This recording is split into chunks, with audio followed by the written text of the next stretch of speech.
Hi,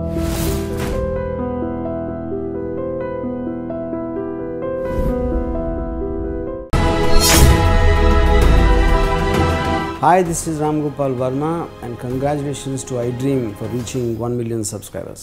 Gaurav Venkatareddy గారు చాలా busy person అంటుంటారు. ఒక పక్క రాజకీయాలు, ఒక పక్క వ్యాపారాలు, ఎప్పుడు బయట కంట్రీస్ ఎక్కువ తిరుగుతుంటారు, విమానయానాలు ఎక్కువ ఉంటాయి అంటుంటారు. నాకు ఈ రాజకీయంలోకి రాకముందు చాలా వ్యాపారాలు చేసాము. అప్పుడు బాగా తిరిగేవాడు. మరి అంత ఎత్తున అసలుకు ఆయన మీ గ్రామం నుంచి రావాలంటే అటు చుట్టుకొని పోయేవారు, మీరు మీ ఊరికి రావాలంటే మరో మార్గంలో వచ్చేవారు, అంత పెద్ద ఎత్తున జరిగేంత పరిస్థితి ఏమొచ్చింది? అటువంటిది ఏం లేదులేండి, అది నేషనల్ ఇవే. దాంట్లో పోవడము రావడము అనేది ఎవరికి అడ్డం చెప్పేది లేదు. అది ప్రజల అపోహలు, ఒక్కొక్కరు ఒక రూట్లో తిరుగుతూ ఉంటాము. అది అవసరాన్ని బట్టి ఆ రోజులు ఉన్న పరిస్థితి. ఒక్కొక్కసారి అనుకోకుండా కర్నూలు పోతున్న నుంచి మేము నందికొట్టుకు వెళ్ళి పోవాలి, అనుకోకుండా మిడతల పని ఉంటుంది. సో కార్యపురం నుంచి డైవర్ట్ అయి ఉంటాము. అయినంత మాత్రాన వాళ్ళని పోనిస్తలేమనో మేము పైపిస్తున్నామనో అనేది అటువంటిది అయితే ఏం లేదు. ప్రాణ నష్టం ఏమైనా జరిగిందంటారా? ప్రాణ నష్టం 95లో ఫస్ట్ సంబశివారెడ్డి అని మా పిల్లల్ని బ్రాహ్మణకోటని నంద్యాల కిడ్నాప్ చేసి చంపడం జరిగింది. ఆ తర్వాత next day, very next day మేము నందికొట్టుకులో ధర్నా చేస్తాము. పోలీస్ స్టేషన్లో ఉన్నప్పుడు అనుకోకుండా వాళ్ళ మనుషులు ఇద్దరు ఎదురైతే లారీ బ్రాహ్మణకోటలో మనుషులు వస్తున్నారు లారీలో అని చెప్పి భయపడి వాళ్ళు తిప్పుకోవడానికి పోయి గోడకు పోయి కొట్టుకుంటే వాళ్ళిద్దరూ కళ్ళం గోడకు రాళ్ళకు తగిలి చనిపోయినారు. దాని మీద కేసు మా మీద పెట్టడం జరిగింది. ఒక మర్డర్ జరిగింది, మళ్ళీ డబుల్ మర్డర్ అంటే యాక్సిడెంటల్గా జరిగింది. అది తప్పితే మళ్ళీ ఏమి ప్రాణ నష్టం ఏం జరగలేదు ఎవరికాల మధ్య. తర్వాత చిన్న చిన్న జరిగినాయి. తర్వాత అనుకోకుండా నర్సనగూడ మర్డర్ జరిగింది నందికొట్కూరులో. మీ వర్గం నందికొట్కూరులో ఒక మర్డర్ నందికొట్కూరులో జరిగింది. వాస్తవంగా మర్డర్ జరిగింది ఏంటి, అన్ని వానికే కావాలన్నా వేసేయండి రా అన్నాడు ఆయన. ఆ తర్వాత నందికొట్టుకు వచ్చి ఆయన చంపడం జరిగింది. నాకు ఇన్ఫర్మేషన్ వస్తే పోలీసులకు చెప్పిన, నర్సన్నకు కూడా చెప్పిన. ఎంత ఇకారంగా కంప్లైంట్ రాసినారంటే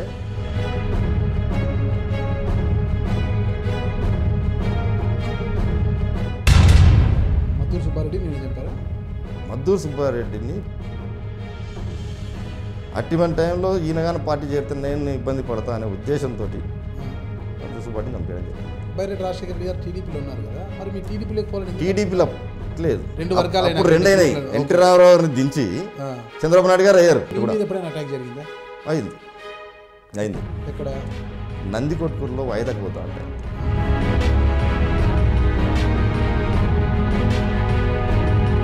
ఒక్కటి చెప్పండి, నేరుగా ఫ్యాక్షన్లో ఉన్నప్పుడు ఈ గొడవల్లో ఎప్పుడైనా మీరు నేరుగా కత్తులు పట్టుకొని ప్రత్యర్థుల మీదకి వెళ్ళడం కానీ, బాంబులు విసరడం కానీ ఏం చేస్తారు?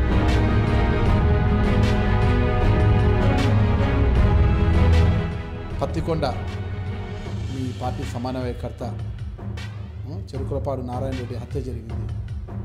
దీని గురించి ఏమంటారు మీరు? అసలు హత్య వెనుక ఉన్న పాత్రధారులు ఎవరు, సూత్రధారులు ఎవరు అని పార్టీ వాళ్ళు భావిస్తున్నారు?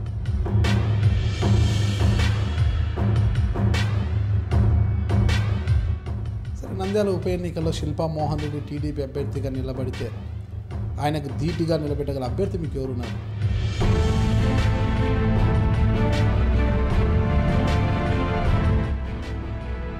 నంద్యాల పట్టణం మొత్తం తిరగడం జరిగింది. ఈ నేపథ్యంలో, ఈ పరిస్థితుల్లో మాజీ ముఖ్యమంత్రి, మాజీ కేంద్ర మంత్రి అయిన కోట్ల సూర్యప్రకాష్ రెడ్డి గారిని మీ పార్టీలోకి తీసుకుంటే బాగుంటుంది. వస్తే చాలా సంతోషం. కర్నూలు జిల్లాలో 14 వచ్చారు. ప్రకాష్ రెడ్డి గారు మా పార్టీలో అంటే 14 వచ్చేసినట్టే మాకు. గంగుల ప్రతాప్ రెడ్డి గారిని ఎందుకు పార్టీలోకి తీసుకుంటారు? అంటే మీరు ఆయన అప్రోచ్ కాలేదా, ఆయన మీ దగ్గరికి రాలేదా? జగన్మోహన్ రెడ్డి గారితో ప్రతాప్ రెడ్డి కూర్చున్నప్పుడు ఏ క్యాండిడేట్ విషయంలో కానీ, ఎమ్మెల్యే విషయంలో కానీ, ఎంపీ విషయంలో కానీ ఏది డిస్కస్ ఉండాలి. ఆల్సో ఇస్ కమింగ్ పార్టీ, నేను కూడా ఉంటాను, మీతో పాటు పార్టీ సర్వీస్ చేస్తానని చెప్పడం జరిగింది.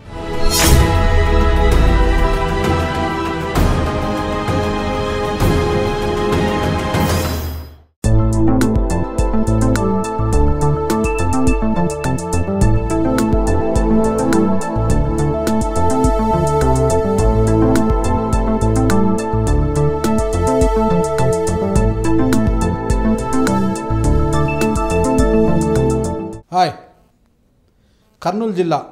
ఈ జిల్లా పేరు వింటేనే అందరికీ గుర్తుకొచ్చేది పాలెగాల జిల్లా. ఇలాంటి జిల్లాలో కాకలు తీరిన రాజకీయ యోధులు కూడా ఎంతోమంది ఉన్నారు. ఇలాంటి రాజకీయ అవధులతో ఎన్నో రాజకీయ పోరాటాలు చేస్తూ తన రాజకీయ జీవితంలో ఎన్నో ఒడిదుడుకులు ఎదుర్కొంటూ చిన్నతనంలోనే జైలు జీవితం అనుభవించి రాజకీయంగా కాస్త విరామం తీసుకున్న ప్రస్తుతం రాజకీయాల్లో తనదైన శైలిలో రాణిస్తూ ముందుకు సాగిపోతున్నారు. ఆయన ఎవరో కాదు, కర్నూలు జిల్లా వైఎస్ఆర్సీపీ జిల్లా అధ్యక్షులు గౌరు వెంకటరెడ్డి గారు. ప్రస్తుతం గౌరు వెంకటరెడ్డి గారు మనతో ఉన్నారు.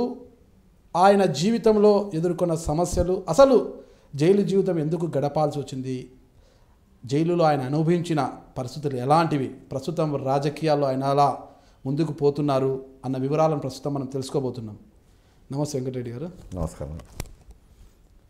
ఎలా ఉంది ఇప్పుడు ప్రస్తుతం అంతా? ఫ్యాక్షన్ అంతా అయిపోయింది. నందికొట్కూరు అంటే అసలు ఫ్యాక్షన్ కిల్లా అనేవాళ్ళు. గౌరు వెంకటరెడ్డి అలియాస్ బైరెడ్డి రాజశేఖర్ రెడ్డి అనేది ఎలా ఉంది ఇప్పుడు? అంతా ప్రశాంతంగా ఉంది జీవనం అంతా? ప్రస్తుతం ప్రశాంతంగా ఉంది. ఎలాంటి ఎవరి మీద కూడా గొడవలు కానీ లేవు. వాస్తవంగా నందికొట్కూరులో ఇంత 94 ఎలక్షన్ అయిపోయిన తర్వాత 95 నుంచి 98 వరకే కొద్దిగా రెండు వర్గాల మధ్య ఘర్షణ జరిగింది. వాస్తవంగా ఆ రోజుల్లో కూడా 94 ఎలక్షన్లో బైరెడ్డి రాజశేఖర్ గెలిచినప్పుడు మా తాతగారైన గిడ్డారెడ్డి గారు పోటీ చేయడం జరిగింది.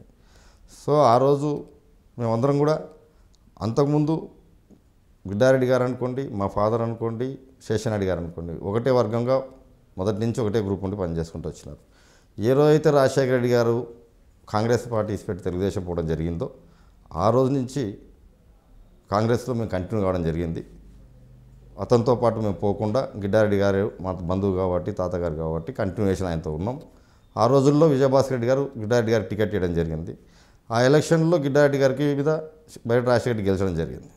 ఆ తర్వాత అంతకుముందు 89 నుంచి 94 వరకు ఎలక్షన్లో శేషనాయుడు గెలిచిన తర్వాత బైరెడ్డి రాజశేఖర రెడ్డి ఎంటర్ అయ్యి గ్రామాల్లో అన్ని గ్రూపులు ఏకం చేసుకుంటూ వన్ వే చేసుకుంటూ ముందుకోవడం జరిగింది. సో ఆ ప్రయత్నంలో నాకు ఎవరు ఉండకూడదు అనే పరిస్థితిలో ఆయన అభిప్రాయంతో ఉన్నాడు. ఆ టైంలో ఆ ఎలక్షన్కు గిడ్డారెడ్డి గారికి నేను సపోర్ట్ చేయడం వల్ల మీ వల్లనే ఈ విధంగా జరిగింది, నీ వల్లనే ఇన్ని ఓట్లు వచ్చినాయని చెప్పేసి మాతో కక్ష సాధింపు చర్యగా కంటిన్యూషన్గా మా ఇద్దరి మధ్య గొడవలు స్టార్ట్ అయినాయి. గిడ్డారెడ్డి గారికి మీరు మద్దతు ఇవ్వడం వల్లే అన్ని ఓట్లు వచ్చాయి, లేకపోతే తనకి ఓట్లు పడేటివి కదా, ఆ ఓట్లని నాకే వచ్చేటని శత్రుత్వం స్టార్ట్ అయింది. అంతకుముందు మాకు కానీ అతనికి కానీ నాకు ఎక్కడ కూడా ఎలాంటి గొడవలతో సంబంధం లేదు. నేను ఎప్పుడు కూడా చిన్నప్పటి నుంచి ఒకరితో గొడవ పడిన అనేది హిస్టరీ కూడా నాకు లేదు. కేవలం రాజకీయంలోకి వచ్చిన తర్వాత సరిపోని తనతో ఒకటే తప్ప వేరే విధంగా అయితే మాకు ఎక్కడ కూడా గొడవలతో సంబంధం లేదు. మరి అంత ఎత్తున అసలుకు ఆయన మీ గ్రామం నుంచి రావాలంటే అటు చుట్టుకొని పోయేవారు, మీరు మీ ఊరికి రావాలంటే మరో మార్గంలో వచ్చేవారు, అంత పెద్ద ఎత్తున జరిగేంత పరిస్థితి ఏమొచ్చింది? అటువంటిది ఏం లేదులేండి. అది నేషనల్ ఇవే, దాంట్లో పోవడము రావడము అనేది ఎవరికి అడ్డంకు చెప్పేది లేదు. అది ఎలా ప్రజల అపోహలు, ఒక్కొక్కరు రూట్లో తిరుగుతూ ఉంటామో అది అవసరాన్ని బట్టి. ఆ రోజులు ఉన్న పరిస్థితి ఒక్కొక్కసారి అనుకోకుండా కర్నూలు పోతున్న నుంచి మేము నందికొట్టుకు వెళ్ళి పోవాలి, అనుకోకుండా మిర్తుల పని ఉంటుంది. సో కార్యపురం నుంచి డైవర్ట్ అయి ఉంటాము. అయినంత మాత్రాన వాళ్ళని పోనిస్తలేమనో మేము పైపిస్తున్నామనో అనేది అటువంటిది అయితే ఏం లేదు. ప్రాణ నష్టం ఏమైనా జరిగిందంటారా? ప్రాణ నష్టం 95లో ఫస్ట్ సంబశివారెడ్డి అని మా పిల్లల్ని బ్రాహ్మణకోటని నంద్యాల కిడ్నాప్ చేసి చంపడం జరిగింది. ఆ తర్వాత నెక్స్ట్ డే మేము నందికొట్టుకులో ధర్నా చేస్తామని పోలీస్ స్టేషన్లో ఉన్నప్పుడు అనుకోకుండా వాళ్ళ మనుషులు ఇద్దరు ఎదురైతే లారీ బ్రాహ్మణకొట్టూరులో మనుషులు వస్తున్నారు లారీలో అని చెప్పి భయపడి వాళ్ళు తిప్పుకోవడానికి పోయి గోడకు పోయి కొట్టుకుంటే వాళ్ళిద్దరు కళ్ళం గోడకు రాళ్ళకు తగిలి చనిపోయినారు. దాని మీద కేసు మా మీద పెట్టడం జరిగింది. మీరు చంపారు అనేసి, మేము మా వాళ్ళు చంపారని. ఆ కేసులు నన్ను ఇన్వాల్వ్ చేశారు. వాస్తవంగా నేను ఆ రోజు పోలీస్ స్టేషన్లో ఉన్నా. దాదాపు 2 డిఎస్పీలు, 10 మంది 12 మంది ఎస్సీఐలు, 10-12 మంది ఎస్ఐలు, 200-300 కానిస్టేబుల్ ఉన్నారు. ఎందుకంటే ముందు ఇన్సిడెంట్ జరిగింది, మా వాడిని నంద్యాల కిడ్నాప్ చేసి మర్డర్ చేసినారని. అది గడియంల మీద తీసుకొచ్చిన పోలీస్ ఆ రోజు ఎస్పీ గారు చాలా పర్ఫెక్ట్గా ఇన్వెస్టిగేషన్ చేయడం జరిగింది. జస్ట్ వాళ్ళు గడియంల నుంచి వెలుగోడు రోడ్ వల్ల అది ట్రేస్ కాలేదు, కానీ లేకుంటే ఆ రోజు పోలీస్ వాళ్ళు అతన్ని లైవ్గానే తీసుకోవాలని చెప్పి చాలా ప్రయత్నం చేసినారు. కాకపోతే వేలుపునూరు దగ్గర ఎక్కడో కాలువలో చంపేసి వాళ్ళు ఇది చేశారు. సో ఆ విధంగా మా ఇద్దరి మధ్యన గొడవలు స్టార్ట్ అవుతూ వచ్చినాయి. వాస్తవంగా డబల్ మర్డర్ కూడా వాళ్ళంతా వాళ్ళు యాక్సిడెంటల్గా జరిగినది. అది మా వాళ్ళు ఎవరు కూడా చంపింది కాదు. కానీ ఆ రోజు కంప్లీట్గా అధికార పార్టీలో వాళ్ళు ఉన్నారని చెప్పేసి ఈ విధంగా మా వాళ్ళ మీద కేసు పెట్టడం జరిగింది. నా మీద కేసు పెట్టడానికి ఎస్పీ గారు కూడా ఒప్పుకోలేదు. క్లియర్గా గౌరవ్ వెంకటరెడ్డి ఇంతమంది పోలీస్ సమక్షంలో ఒక పోలీస్ స్టేషన్లో ఉన్నాడు, ఉదయం 9:30కి వచ్చి పోలీస్ స్టేషన్లో వచ్చి ఒక గంట ధర్నా చేస్తా అని చెప్తే ఇంతమంది ఆఫీసర్లను దీంట్లో ఆపరేషన్ చేస్తున్నాం, నువ్వు బంద్ చేస్తే మళ్ళీ మాకు ఇబ్బంది అవుతుంది, సో దానివల్ల ఇబ్బంది అని చెప్పి దానికోసం డిస్కస్ చేయడానికి నేను పోలీస్ స్టేషన్లో ఉన్నా. ఆ ఇన్సిడెంట్ జరిగిన తర్వాత ఒక సిఐ 4 ఇన్స్పెక్టర్లు 4 కానిస్టేబుల్ నన్ను జీపులో తీసుకొచ్చి పోలీస్ స్టేషన్ నుంచి రాంగుడికి తీసుకొచ్చారు. కొద్దిసేపు నాకు గంటన్నరకు విషయం తెలిసింది ఏమంటే ముద్దాయికి నన్ను పెట్టినారు. సో ఆ రోజు నుంచి నా మీద కేసు పెట్టడం స్టార్ట్ అయింది. అంతకుమించి నాకు ఎప్పుడు కేసులు లేవు. మరి మీకు జైలు జీవితం అంటే జైలు శిక్ష పడింది కదా, ఏ కేసులో పడింది మీకు జైలు? ఇప్పుడు నేనైతే కేసు 95లో చెప్తున్నా, జంట హత్యల కేసు. ఈ హత్యల కేసులు నన్ను ముద్దాయిగా చేసి ఆ కేసులు నన్ను యూజ్ చేస్తున్నారు. ఆ కేసు పోలీసులు సాక్ష్యం ఉంది కదా, మీరు వాళ్ళ ఎదురుగా ఉన్నట్లు పోలీసులు సాక్ష్యం ఉన్న కోర్టులో ఎలా పడింది శిక్ష మీకు? ఆ రోజు కేవలం కోర్టులో న్యాయం అనేది ఏ విధంగా జరుగుతుంది కాదు, టోటల్గా మనకందరికి కూడా న్యాయస్థానం మీద నమ్మకం ఉంది. ఆ నమ్మకంతో న్యాయస్థానం ఏం తీర్పిచ్చో మనం గౌరవించి అనుభవించాల్సిందే. కేవలం వాళ్ళు సాక్షులు చెప్పడం, ఇన్స్టిగేట్ మీద నా మీద పెట్టడం, ఏ లాయర్ అయినా ఏ జడ్జి అయినా నా మీద పెట్టిన కేసు ప్రకారం చూస్తే ఎంత ఇది కఠోరమైన జడ్జుల్నే కూడా 2 సంవత్సరాల కంటే ఎక్కువ చెప్పరు దీనికి అని చెప్పిన ప్రతి ఒక్కరు ఉన్నారు. ఈ కేసులో చాలా వరకు మరుపులు తిరిగినాయి. చాలా చోట్ల చాలామంది లాయర్లు కానీ ఇది కానీ నా మీద పెట్టింది ఇన్వెస్టిగేషన్ కేసు. ఏమని ఎవరైతే చూస్తున్నామని చెప్పి తప్పుడు సాక్ష్యాలు రాపించారో వాళ్ళను కూడా పట్టుకొని వేసేయండిరా అనే ఒక లైన్ తప్ప నా మీద ఎలాంటిది లేదు. వీళ్ళని చంపమని చెప్పినట్లేదు, వాళ్ళు ఎంతసేపు ఉన్నా తప్పుడు సాక్ష్యం చెప్పేటోళ్ళు వీళ్ళని కూడా పట్టుకొని చంపేయండిరా వేసేయండిరా అని ఒక మాట అన్నట్లు 109 కింద రాసినారు ఇన్వెస్టిగేషన్ కింద.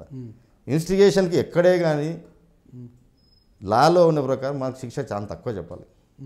సో అప్పుడున్న వాతావరణ పరిస్థితుల ప్రకారము, జిల్లాల్లో ఉన్న వాతావరణ పరిస్థితుల ప్రకారము ఫ్రాక్షన్ జిల్లాలో ఒక నందికొట్కూరే కాదు చాలా ప్రాంతాల్లో జిల్లాల్లో చాలా వరకు మటలు జరిగి ఉన్నాయి. కాబట్టి అప్పుడున్న జ్యుడిషియల్ న్యాయస్థానము ఇది కంట్రోల్ చేయాలనే ఉద్దేశంతో ఇంకో రకంగానూ చాలా వరకు కేసులు కన్వెక్షన్ ఇవ్వడం జరిగింది. సో అందులో ఇది ఒకటి అంతే. మీకు ఎన్నేళ్ళ శిక్ష పడింది ఇప్పుడు? దాదాపు నాకు ఫస్ట్ ఇక్కడ లైఫ్ పడింది కర్నూలులో, తర్వాత హైకోర్టులో కూడా లైఫే చెప్పడం జరిగింది. దీన్ని మళ్ళీ సుప్రీంకోర్టు అడ్మిట్ చేసుకొని సుప్రీంకోర్టులో దీన్ని చాలా క్లియర్గా యాక్సిడెంటల్ కేసు, ఇది మర్డర్ కాదు, యాక్సిడెంటల్గా జరిగింది అని 304B కింద 10 years కన్వెక్షన్ ఇచ్చారు. 10 years. సో ఆ విధంగా మనం ఇది అర్లీగా. ఇప్పుడు ఎంత ఏజ్ మీకు అప్పుడు? నాకు దాదాపు శిక్ష పడినప్పటికీ 2002 జనవరి. సో నాకు దాదాపు 35 ఏళ్ళు ఉంటాయి. 35 ఏళ్ళు. అప్పుడు పెళ్ళి అయిందా మీకు? పెళ్ళయింది. పిల్లలు ఉన్నారా? బాబు పాప. బాబు పాప ఇద్దరు. ఎలా ఉండింది ఆ జైలులో అసలుకి భార్య పిల్లల్ని అంత వదిలిపెట్టి రాజకీయ జీవితము? వాస్తవంగా నేను మొదటి గురించి కూడా చెప్తా వచ్చినా, నేను మెర్చి మీద వచ్చినప్పుడు చెప్పిన, పెరోల్ మీద వచ్చినప్పుడు చెప్పిన, మళ్ళీ జీవ మీద వచ్చినప్పుడు చెప్పిన, ఎవరికి కూడా జైలు జీవితం అంత సుఖమైనది కాదు. శత్రువుగా జైలుకు పోవాలని ఆలోచన చేయకూడదు. మనం ఎంతసేపు ఉన్నా ప్రజాస్వామ్య పద్ధతిలో ప్రజలకు సేవ చేసుకుంటూ ముందుకు పోవాలనుకున్నాము తప్ప ఎక్కడ మనకి ఇది లేదు. కేవలం వాళ్ళ అధికార పార్టీ దుర్వినియోగంతో నాకు జైలు శిక్ష చేయాల్సింది వచ్చిందే తప్ప వాస్తవంగా అయితే శత్రువు కూడా జైలు జీవితం వద్దనే చెప్తాను. ఎప్పుడైనా జైల్లో ఉన్నప్పుడు మీ భార్య పిల్లలు గుర్తుకు రావడము ఏమైనా? మర్చిపోతే కదా వాళ్ళను గుర్తుకనేది కాదు. 4 గోడల మధ్యలో కూర్చొని గుర్తుకొచ్చేది ఎవరున్నారు? ముందు భార్య పిల్లలు. నాకు శిక్ష పడినప్పుడు నాకు పాప 1 year పాప, బాబు 6 years బాబు. ఆ చిన్న పిల్లల్ని విడుచుకొని వదిలేసి దూరం ఉండాలి అంటే ఎవరికైనా బాధనే కదా. అందులో నాకు ఫ్యామిలీలో నాకు ఎవరు లేరు పెద్ద. మేము ఉండేది, నాకు తల్లి చిన్నతనంలో చనిపోయింది, మా తండ్రి నాకు 91లో చనిపోవడం జరిగింది. ఓకే. సో అప్పటికి మాకు 2 sisters, ఒకరికి పెళ్ళి అయింది, ఒకరి తర్వాత 91 తర్వాత మా చిన్నాన్నలు చేసినారు. 94లో నేను 93 డిసెంబర్లో నేను మ్యారేజ్ చేసుకున్నాను. 94లో 95లో స్టార్ట్ అయింది మాకు. ఓకే. ఏ రోజు కూడా మేము పెళ్లి అయిన సుఖమైన జీవితం అనుభవించింది ఏం లేదు. కేవలం కక్ష సాధింపు చర్యలతోటి ఇది వచ్చింది, ఆధిపత్యం పూర్వతోటి వేరేది ఏం లేదు. ఎందుకు రా బాబు ఈ గొడవలు, ఈ తలకైనా పనిపించలేదు మీకు జైల్లో ఉన్నప్పుడు? నేను ఏ రోజు గొడవలు చేయలేదు. ఇవి కేవలం ఆ రోజు ఈ కేసులు నేను ముద్దాయి అయినప్పుడు కూడా పోలీస్ ఆఫీసర్లు ఎవరు కూడా ఒప్పుకోలేదు ఇతను ముద్దాయికి పెట్టాలన్నా కొట్టకూడదు అని. ప్రతిపక్షాలు, అధికార పార్టీ పవర్లో ఉన్నారు వాళ్ళు. ఆ ఉద్దేశంతో దాన్ని పెట్టినారు. సాక్ష్యాలు లేనప్పుడు ఎలా పెట్టారు? సాక్ష్యాలు నీకు ఇప్పుడు అప్పుడు కాలం ఎట్లుంది అంటే ఎవరు జీవితాలు రాస్తారు చూసేవాల్సిన పని ఏం లేదు. ఎవరు పిలుచుకొచ్చి పోలీస్ స్టేషన్ సంతకం పెట్టించి రాపించి నీ పేరు రాపించి నువ్వు సాక్ష్యం అనేది అంతే. ఆ సాక్షులను బైరెడ్డి రాజశేఖర రెడ్డి గారు 6 నెలలు తన ఇంట్లో హైదరాబాద్లో పెట్టుకొని లాయర్లను పెట్టుకొని పీపీలు పెట్టుకొని ట్రైనింగ్ ఇచ్చి తీసుకొచ్చి సాక్ష్యం చెప్పించాడు నాకు. ఈరోజు సాక్ష్యం చెప్పిన వాళ్ళంతా నా ఇంటినే ఉన్నారు. ఓకే, ఎలా తిప్పుకున్నారు ఆ రోజు మీ జీవితంతో? నేను బయటకు వచ్చినా ఒకటే చెప్పిన, మీరెవరో చెప్తే చెప్పినారు తప్ప మీకేం నాకు వ్యక్తిగతంగా కక్షలు లేవు. మీరు నా గురించి ఇది కావాల్సిన అవసరం లేదు, నేను మీ గురించి ఇది ఆలోచించాల్సిన అవసరం లేదు. మీ జీవితాలు మీరు ప్రశాంతంగా ఉండండి, నా జీవితాన్ని ప్రశాంతంగా అడుగుతా. నేను ఎక్కడ గొడవ పెట్టుకోవాలని కానీ నా మీకు ఏదో మీరు తప్పు సాక్ష్యం చెప్పినారు కాబట్టి మిమ్మల్ని ఏదో హరాజ్ చేయాలని కానీ అటువంటిది లేదు. ఎవరి జీవితాలు వెళ్దాం, ప్రశాంతంగా ఉందాం, ఎక్కడ కూడా గొడవ చేసుకోకుండా. 2004 ఎలక్షన్ అయిపోయి చరిత్రమ గెలిచిన తర్వాత నందికొట్కూరు తాలూకాలో ఇంత రవ్వంతా కూడా గొడవ జరగలేదు. తాలూకా మొత్తం పీస్ఫుల్గా ఉండేటట్లు చూసాం. ఈ రోజు కూడా 2004లో గౌరవ చరితారెడ్డి గారు నందికొట్కూరు నుంచి గెలిచారు. నేను జైల్లో ఉన్నా కూడా 2004లో నందికొట్కూరు తాలూకా ప్రజలందరూ కూడా 14,000 మెజార్టీతో చరిత్రమని గెలిపించారు. నాకు శిక్ష పడిన కూడా ప్రత్యర్థి బైరెడ్డి రాజశేఖర గారే శిక్ష పడిన కూడా ప్రజలు కార్యకర్తలు ఎవరు కూడా భయపడకుండా మేమున్నాం మీ కుటుంబం ఏంటా అని చెప్పేసి. ఈరోజు నేను రాజకీయంలోకి వచ్చి ఈరోజు ఎమ్మెల్యే అయినా అంటే అది మా ఒక్కరిది కాదు. నేను కేవలం మా పెద్దలు, మా నాన్నగారు అనుకోండి, మా పెద్దలు గౌరీశ్వరరెడ్డి గారు అనుకోండి, వాళ్ళు చేసిన సహాయ సహకారాల వల్ల ఆ గ్రూపు బాగా డెవలప్ అవుతూ వచ్చింది, వాళ్ళకి పెరుగుతూ వచ్చింది. అనుకోకుండా ఆయన తెలుగుదేశం పోవడము, మేము కాంగ్రెస్లో అట్లా కంటిన్యూ కావడం వల్లనే ఈ రాజకీయ జీవితం మాకు స్టార్ట్ అయింది తప్ప వేరేది కాదు. అంటే మీ ఫోర్ ఫాదర్స్ ఎవరైనా ఎమ్మెల్యే కానీ మంత్రిగా పనిచేశారా? లేదు. ఒకసారి మా నాన్నకి 89లో అవకాశం వచ్చింది ఎమ్మెల్యేగా టికెట్ ఇస్తామని. కానీ అనుకోకుండా మళ్ళీ శేషనాయుడు గారే ఉండాల్సింది వస్తే శేషనాయుడి కోసం మేము మళ్ళీ మా ఫాదర్ గారు పనిచేశారు. కానీ ఆ సందర్భంలో మీ జైలుకి వెళ్తే మీ వైవాహిక జీవితంలో కూడా ఇబ్బందులు వచ్చే పరిస్థితి వచ్చింది, జైలుకి వెళ్ళిపోయాడు, ఏం పరిస్థితి ఇది అనేసి. నాకు మొదటి నుంచి కూడా మాకు బంధువర్గం బాగా, నా బంధువులందరూ కూడా నాకు సాయం చేస్తూ వచ్చారు. మొదటి నుంచి నాకు బంధువులు స్నేహితుల వల్లనే మనం ఈరోజు ఈ స్థాయిలో ఉన్నాం అంటే కూడా బంధువర్గం నుంచి. ఇక అంతే, ఒక మర్డర్ జరిగింది, మళ్ళీ డబుల్ మర్డర్ అంటే యాక్సిడెంటల్గా జరిగింది. అది తప్పితే మళ్ళీ ఏమి ప్రాణ నష్టం ఏం జరగలేదు యువరకాల మధ్య. తర్వాత చిన్న జరిగినాయి. తర్వాత అనుకోకుండా నర్సనగౌడ్ మర్డర్ జరిగింది నందికొట్కూరులో. మీ వర్గం అతను నందికొట్కూరులో ఒక మర్డర్ నందికొట్కూరులో జరిగింది. వాస్తవంగా మర్డర్ జరిగింది ఏంటి ఇష్యూ అందరికీ తెలుసు, పోలీసులకు కూడా. నేను 3 రోజుల ముందర ఎస్ఐ గారికి, సిఐ గారికి, అడిషనల్ డిఎస్పీగా మాకు ఉండే ఆప్టే గారని వాళ్ళకి ఇన్ఫర్మేషన్ ఇచ్చాను. సార్ పలానా నందికొట్కూరులో డిష్ విషయంలో పలానా నర్సన్నగౌడ్ని చంపడానికి ప్లాన్ చేస్తున్నారు, ఆ డిష్ మొత్తం టౌన్లో ఏకం చేసుకోవాలని. అప్పుడు ఈడ కర్నూలులో కూడా ఒక గొడవ జరిగింది డిష్ విషయంలో, కేఈ వాళ్ళు వర్సెస్ టీ వెంకటేష్ మధ్యలో లేదనుకుంటా. అది ఆధిపత్యం పోసి ఎవరో వాళ్ళు ఒకటి తీసుకొని మొత్తం టౌన్లో కంట్రోలింగ్ పాయింట్ ఒకటే పెట్టుకున్నారు. అదే ఆలోచన నర్సన్నగౌడ్కి వచ్చిందా లీడర్కి వచ్చిందో మనకు తెలియదు. డిష్ దాదాపు 30-40 మంది పిల్లలు ఎవరి ఏరియాలో వాళ్ళు 100 మంది శక్తి ఉన్నవానికి 100 కనెక్షన్లు, 150 కనెక్షన్లు, 200 కనెక్షన్లు పెట్టుకున్న వాళ్ళందరినీ 1 by 1 పిలిపించి నాకు అమ్మాలి, అమ్మకపోతే మేము లిడ్ చేస్తాం అని చెప్పేసి నర్సన్నగౌడ్ బెదిరించినారని వీళ్ళందరూ కూడా ఆ రోజుల్లో పోయి బైరెడ్డి రాజశేఖర రెడ్డిని పోయి కలిసడం జరిగింది.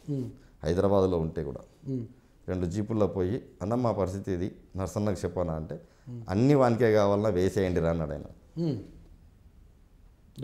డైరెక్ట్గా. అప్పుడు పెద్ద దిక్కు ఎమ్మెల్యే ఆయనే కాబట్టి, ఆయన మనిషే కాబట్టి నర్సన్నగౌడ్ పోయి అడగడం జరిగింది.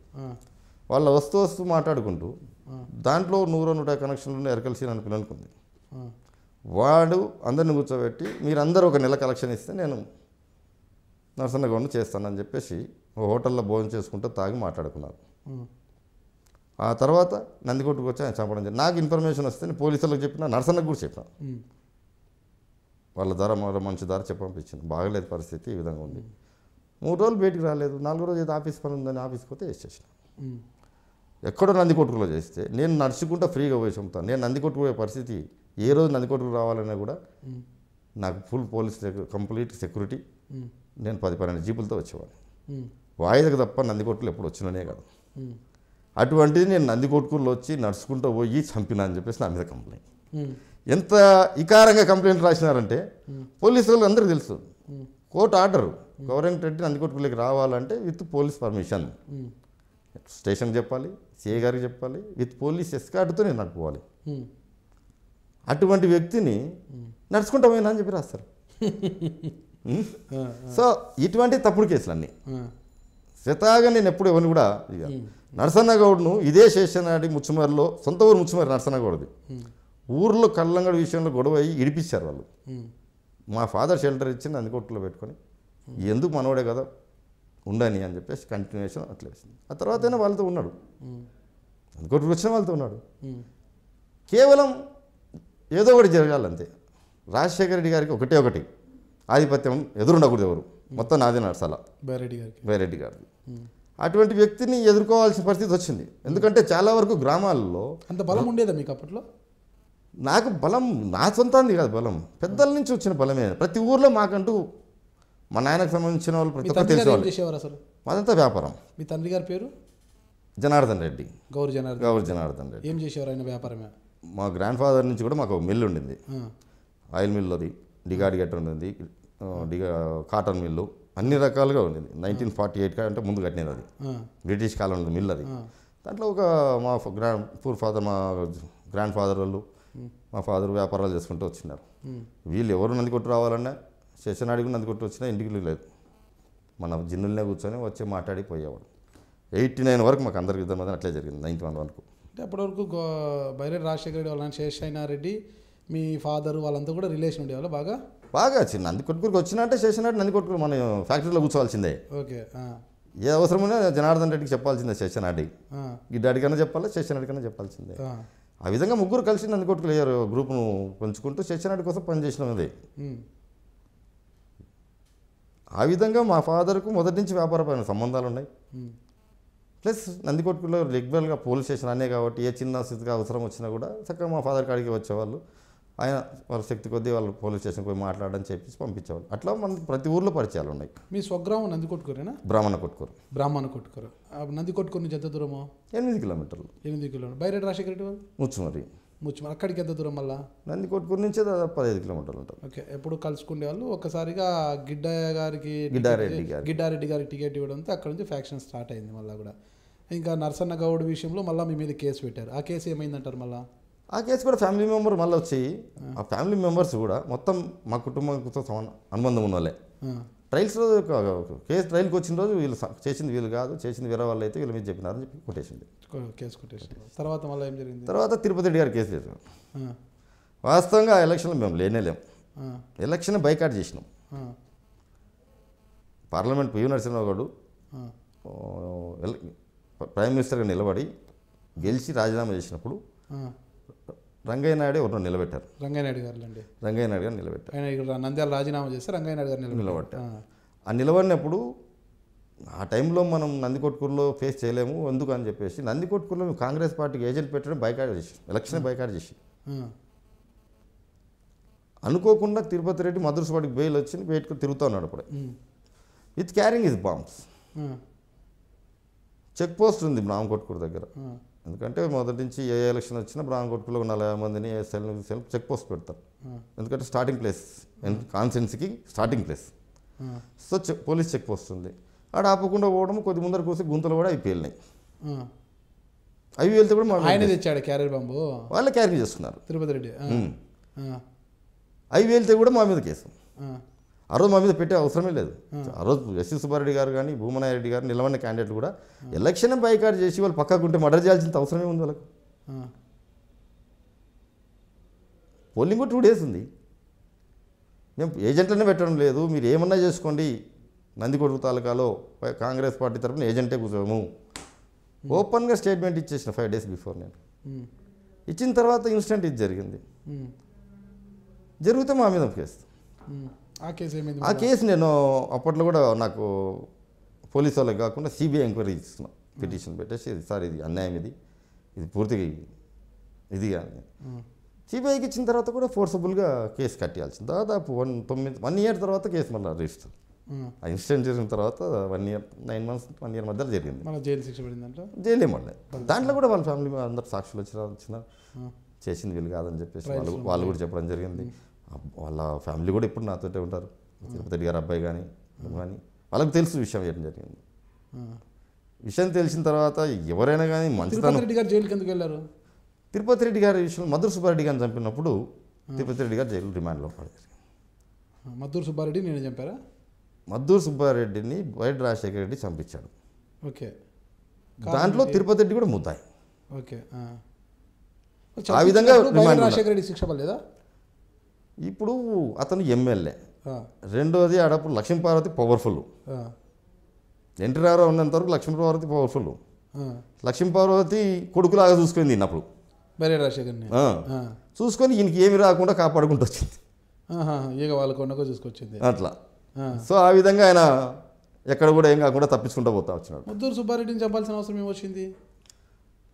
యాక్చువల్గా ఎన్టీ రామారావు దించిన తర్వాత ఈ చంద్రబాబు నాయుడు సీఎం అయిన తర్వాత ఈ గ్యాప్లో కొన్నాళ్ళు లక్ష్మీపార్వతి గుంపులో ఉన్నాడు. ఎన్టీ రామారావుతో ఉన్నాడు బైరెడ్డి. ఆ గ్యాప్లో మధుర సుబ్బారెడ్డి గారు ఇక్కడ చంద్రబాబు నాయుడు పార్టీలో చేరడానికి మాట్లాడుకున్నాడు. Next day morning Chandrababu Naidu ఇంటికి పోయి పార్టీలో చేరే అవకాశం ఉంది మధుర సుబ్బారెడ్డి గారు. అటువంటి టైంలో ఈయన కానీ పార్టీ చేరితే నేను ఇబ్బంది పడతా అనే ఉద్దేశంతో మధుర సుబ్బారెడ్డిని చంపేయడం జరిగింది. ఓకే. టోటల్గా దీని పాత అంతా బయట రాజశేఖర రెడ్డి. లేకుంటే నెక్స్ట్ డే చంద్రబాబు నాయుడుతో మధుర సుబ్బారెడ్డి గారికి అపాయింట్మెంట్ ఉంది. మధుర సుబ్బారెడ్డి గారితో మేము కూడా ఆ పార్టీలో జాయిన్ అవుతాం అప్పుడు టీడీపీలో. సో ఆయన చంపడం వల్ల మేము ఎవరం పార్టీకి అక్కడికి పోలేకపోయినాం. తర్వాత ఆయన రిక్వెస్ట్ చేసుకొని మళ్ళీ ఈ ఎన్టీ రామారావు కాదని చంద్రబాబు నాయుడు అంటే జాయిన్ అయిపోయింది. అప్పటికే బైరెడ్డి రాజశేఖర రెడ్డి గారు టీడీపీలో ఉన్నారు కదా, మరి మీ టీడీపీలోకి పోలేదు? టీడీపీలో లేదు, రెండు వర్గాలు రెండైనాయి. ఎన్టీ రామారావుని దించి చంద్రబాబు నాయుడు గారు అయ్యారు. మీరు చంద్రబాబు వర్గంలోకి పోవాలనుకున్నారు. అప్పుడు మేము చంద్రబాబు నాయుడుకు చేరుదాము అనే ఉద్దేశంతో ఆలోచన చేశాం. ఎన్టీఆర్ టీడీపీ కాకుండా చంద్రబాబు నాయుడు టీడీపీలోకి చేరాలని చేశాం. సో వీళ్ళు చేరితే నాకు ఇబ్బంది అవుతుంది అనే ఒకే ఒక కారణంతో మధుర సుబ్బారెడ్డి గారిని మాట్లాడ చేయడం జరిగింది. దాంట్లో తిరుపతి రెడ్డి గారు ముద్దాయి. తిరుపతి రెడ్డి గారు ముద్దాయి. ఓకే. ఆయన శిక్ష పడి రాజశేఖర రెడ్డి గారు కూడా ముద్దాయి దాంట్లో కాన్ఫరెన్స్. ఓకే. తర్వాత ఇంకా అదేనా చివరి కేసు, చివరి మర్డర్? ఇంకా తర్వాత కేసులు లేవు. ఇంకా తర్వాత కేసులు లేవు. మోస్ట్లీ నందికోట తాలూకాలో బాగా ఆగిపోయినాయి. ఒక్కడ కూడా ఇటువంటి కానీ అటు కానీ మర్డర్లు జరగలేదు. తర్వాత మా ఇంట తిరుగుతున్నామని చర్చల్లో ఒక అతన్ని చంపించడం జరిగింది.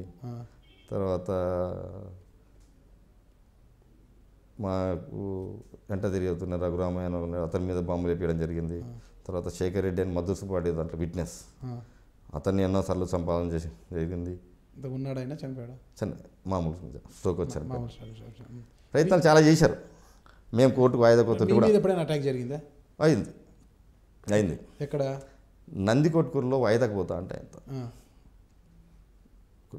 బ్రాహ్మణకొట్కూరు నుంచి వాయిదాకు పోతా అంటే నందికొట్కూరు టౌన్లో నా మీద బాంబు వేయడం జరిగింది. ఓకే.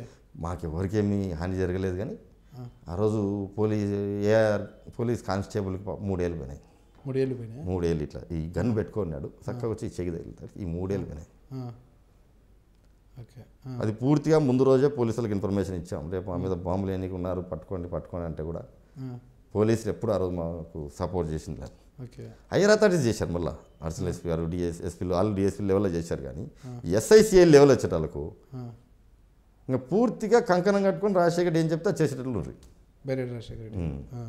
సో మాకు ఆ విధంగా కింద కోఆపరేషన్ లేకుండా ఒకటే నాకు తెలిసి అంటే జరిగిన ఇన్సిడెంట్ అది ఒకటే. మధ్యలో ప్రయత్నాలు చాలా చేశారు, చాలా ప్రయత్నాలు చేశారు. భౌతిక దాడి జరిగింది, అదే బాంబు దాడి. ఇలా ఆ రోజు ఎలా ఉండింది ఆ టెన్షన్ మీకు? టెన్షన్ ఏం ఫీల్ అయ్యింది, నేను మొదటి నుంచి చెప్తాను. నాకైతే ఎప్పుడు కూడా భార్య పిల్లలు ఉన్నారు కదా, ప్రమాదంలో ఏమైనా జరిగింటే ఇప్పుడు జరుగుతుంది అని ఊహించాలి చెప్పని లేదు. నాకునే నమ్మకం ఒకటే, I mean not a structure body. నేను తప్పు చేయను, నేను మోసం చేయను, ఒకరిది ఆశించను. సో నాకు అన్యాయం జరగదు, నాకేం ఇబ్బంది కాదు. నేను ఎప్పుడు కూడా న్యాచురల్ డెత్ నాది, పోస్ట్ మార్టం కాదు అనే నమ్మకంతో నేను ఉన్నా. సో నాకు ఆ విధంగా దైవం మీద నమ్మకము, నేను తప్పు చేయరు కాబట్టి నాకు అన్యాసరంగా దెబ్బ తగలదు అనే నమ్మకం. పెరువుల మీద ఒకసారి వచ్చారు బయటికి మీరు? లేదు, 2-3 సార్లు వచ్చాను. ఫస్ట్ నేను తెలుగుదేశం గవర్నమెంట్లో కూడా నాకు పెరువులు వచ్చింది. ఈవెన్ 1 డే నాకు 15 days పెరువులు ఇచ్చారు. పెరువుల్లో మార్నింగ్ బయటకు వచ్చిన ఈవినింగ్ 6-5 కల్లా నాకు పెరువులు క్యాన్సిల్ చేశారు. వెంటనే అంతేనే ఆల్ ఆర్ ఆఫీసర్స్ జైల్లో చాలా మంది చెప్తున్నారు నీకు వచ్చింది వెళ్ళిపో నువ్వు అంతకు నువ్వు అని. ఏ బయట పోయి ఏం తిరగల ప్రెజర్ గవర్నమెంట్ ప్రెజర్ తోటి క్యాన్సిల్ చేశారు. ఆ రోజు నేను మళ్ళీ ఈవినింగ్కే సరెండర్ అయ్యాను. ఆ పెరల్ కూడా మేము 8 నెలలు పట్టింది నాకు బయటకు రావడానికి. పెరల్ పిటిషన్ పెట్టిన తర్వాత 8 నెలలకు నాకు ఆ పెరల్ ఇవ్వడం జరిగింది. ఏంటికి మా నాయనమ్మకి బాగాలేదు, మాకు పెద్ద దిక్కు నాయనమ్మనే. నేను జైలుకు పోయినాక మా ఇంట్లో మా నాయనమ్మ, మా తమ్ముడు, నా భార్య, నా పిల్లలు తప్ప వేరే పెద్దలు లేరు నాకు.